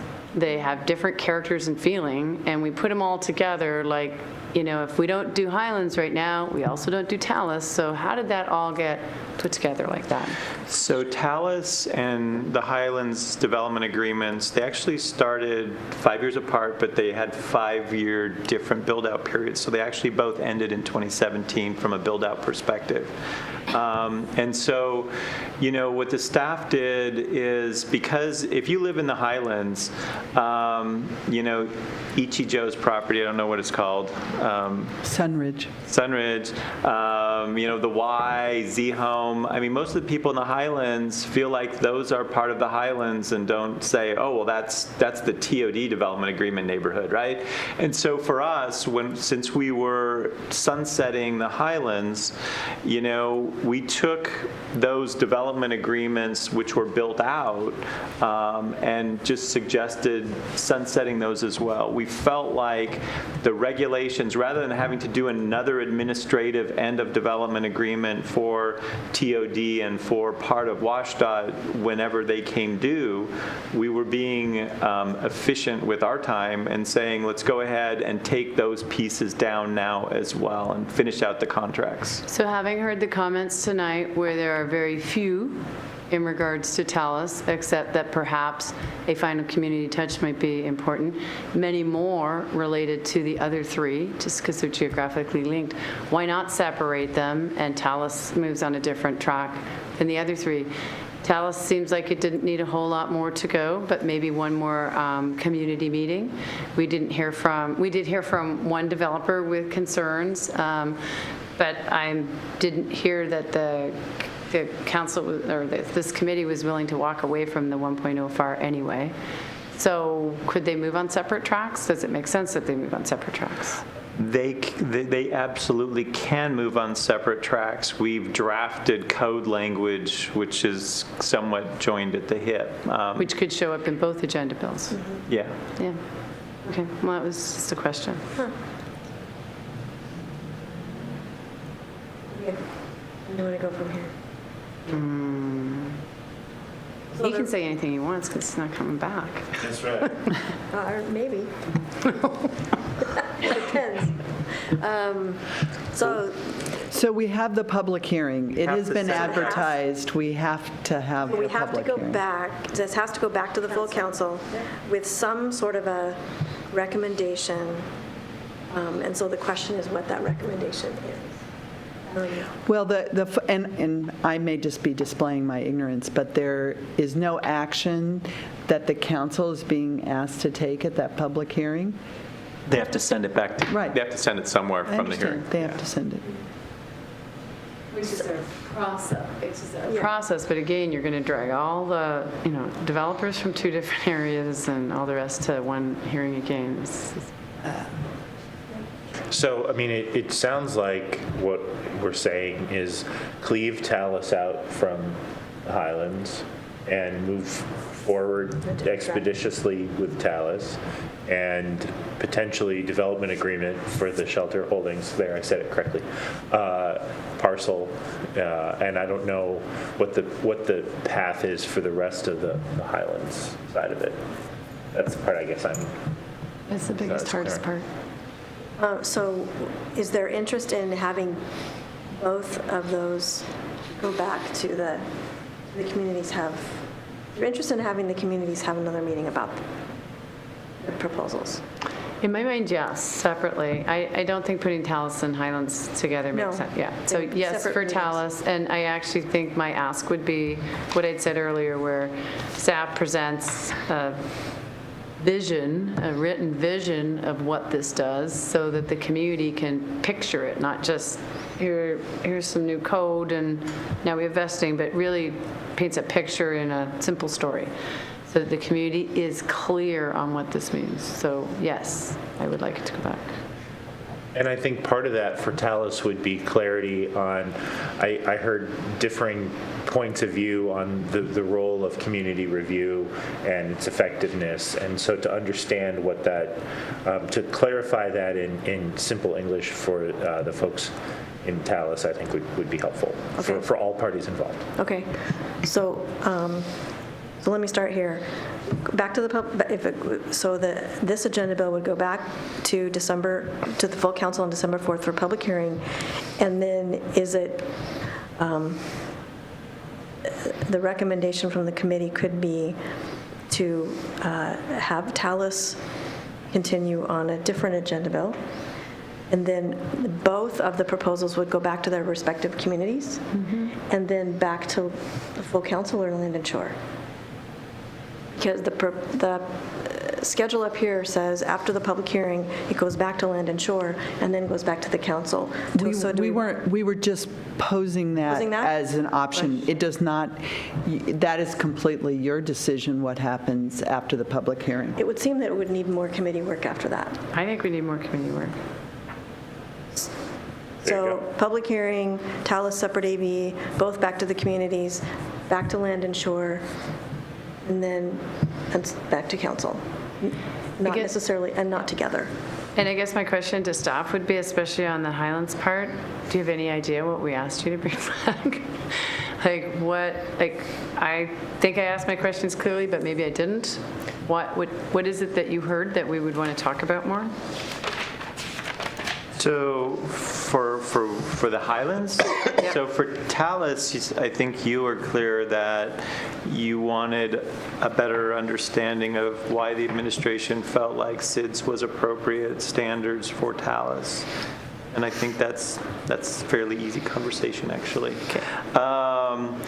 You also, for the Highlands, indicated, well, maybe this was for Talus as well, that an FAR of 1 was not, you didn't understand whether that was the right choice. So I probably didn't state that very clearly. So at this point in time, it being 1 is fine. I didn't hear a compelling reason or wasn't convinced that it should be less than 1 or that it should be parceled out. So I took those 2 off. What I don't understand about the 1 is what it means in terms of jobs. Okay. And so I want to really wrap my head around, we were going to have this many jobs, and then we changed. Right. And a FAR of 1, assuming 1 is a tough or impossible-ness, maybe even thing to get to. You did do a table in there where you showed us if they went to a FAR of 2, 7,800 jobs. If they go to a FAR of 1, it's 4,000 jobs. Right. That tells me just that end of the story. Where were we originally? Like, if the reality is we're going to get half the jobs, I want to understand that when somebody comes back and makes a proposal about what town center is going to look like. So That's important to me. Yeah, so the problem is, So the city, 20 years ago, I wasn't here, the city was about 6,000 population. And I think, what that property was it was a bunch of 5-acre lots that was going to be Ken Bering's home for football players. And what happened was, that Port Blakely, Ken Bering had his problems, lost the Seahawks and moved back to California, I think. And Port Blakely bought the property and didn't want to do 5-acre rural lots and started a conversation with the county and the city about the development agreement.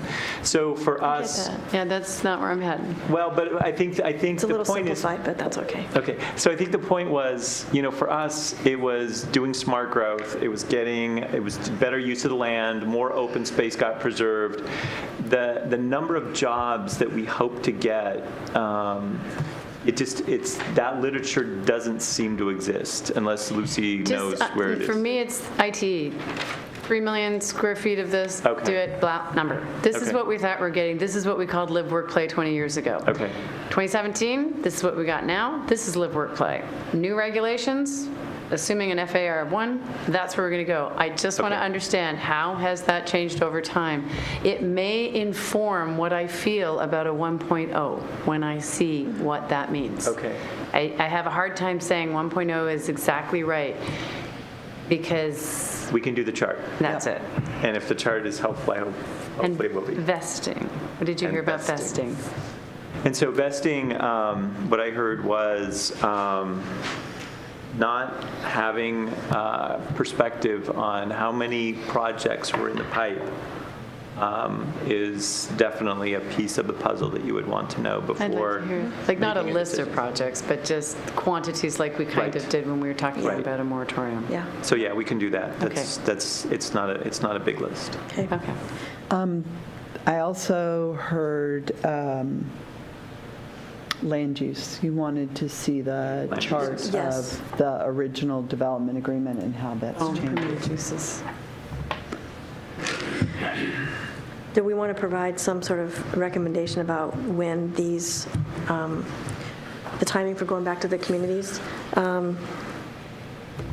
I would be concerned, you've already heard that it's difficult to get folks to go to something that appears to be as dry as this.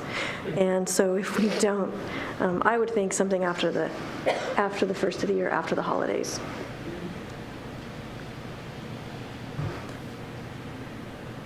I don't think there's a whole lot more work to do, and especially if Keith and Lucy come up with this sort of script that tells a little story of what we get with this, that could help council members as Right. well as the community. I see this being not a lot more to do to get over the end line, to be honest. So January's great. I think we'll be done shortly after that. Yeah, I agree. I just don't want to try to schedule those meetings during December and Yeah. early January, super early January. I agree.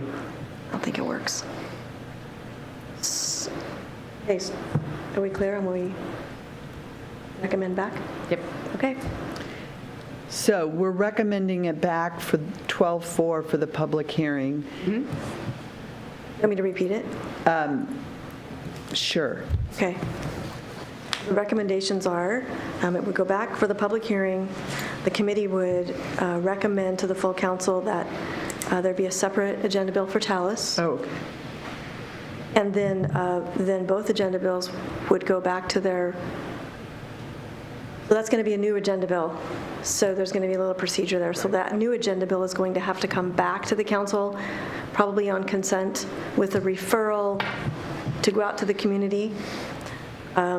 Whereas this original agenda bill won't have that extra step, probably. Am I making sense? A new Talus AB has to come to the full council and be referred somewhere. So why don't we create 2 new agenda bills? So this one, basically from the hearing, the direction would be to create 2 separate agenda bills, to have a community outreach event in each Separately. neighborhood, right? And then to bring those agenda bills to the full council following that, where they would then get referred to, they could either happen on the same meeting or different meetings, they might move at different speeds. then that would get referred to Land and Shore in 2018 for that next step, right? So it seems like there's an extra step in there, and we could probably talk about process offline, but I don't know that if their new agenda bills are initially referred with a schedule of events, then I don't know that it needs to come back to be referred to Land and Shore. It could probably go community outreach, back to Land and Shore, and then back to full council.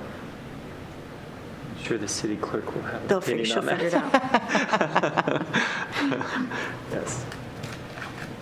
We'll explain our intended outcome. Yeah. Anything else?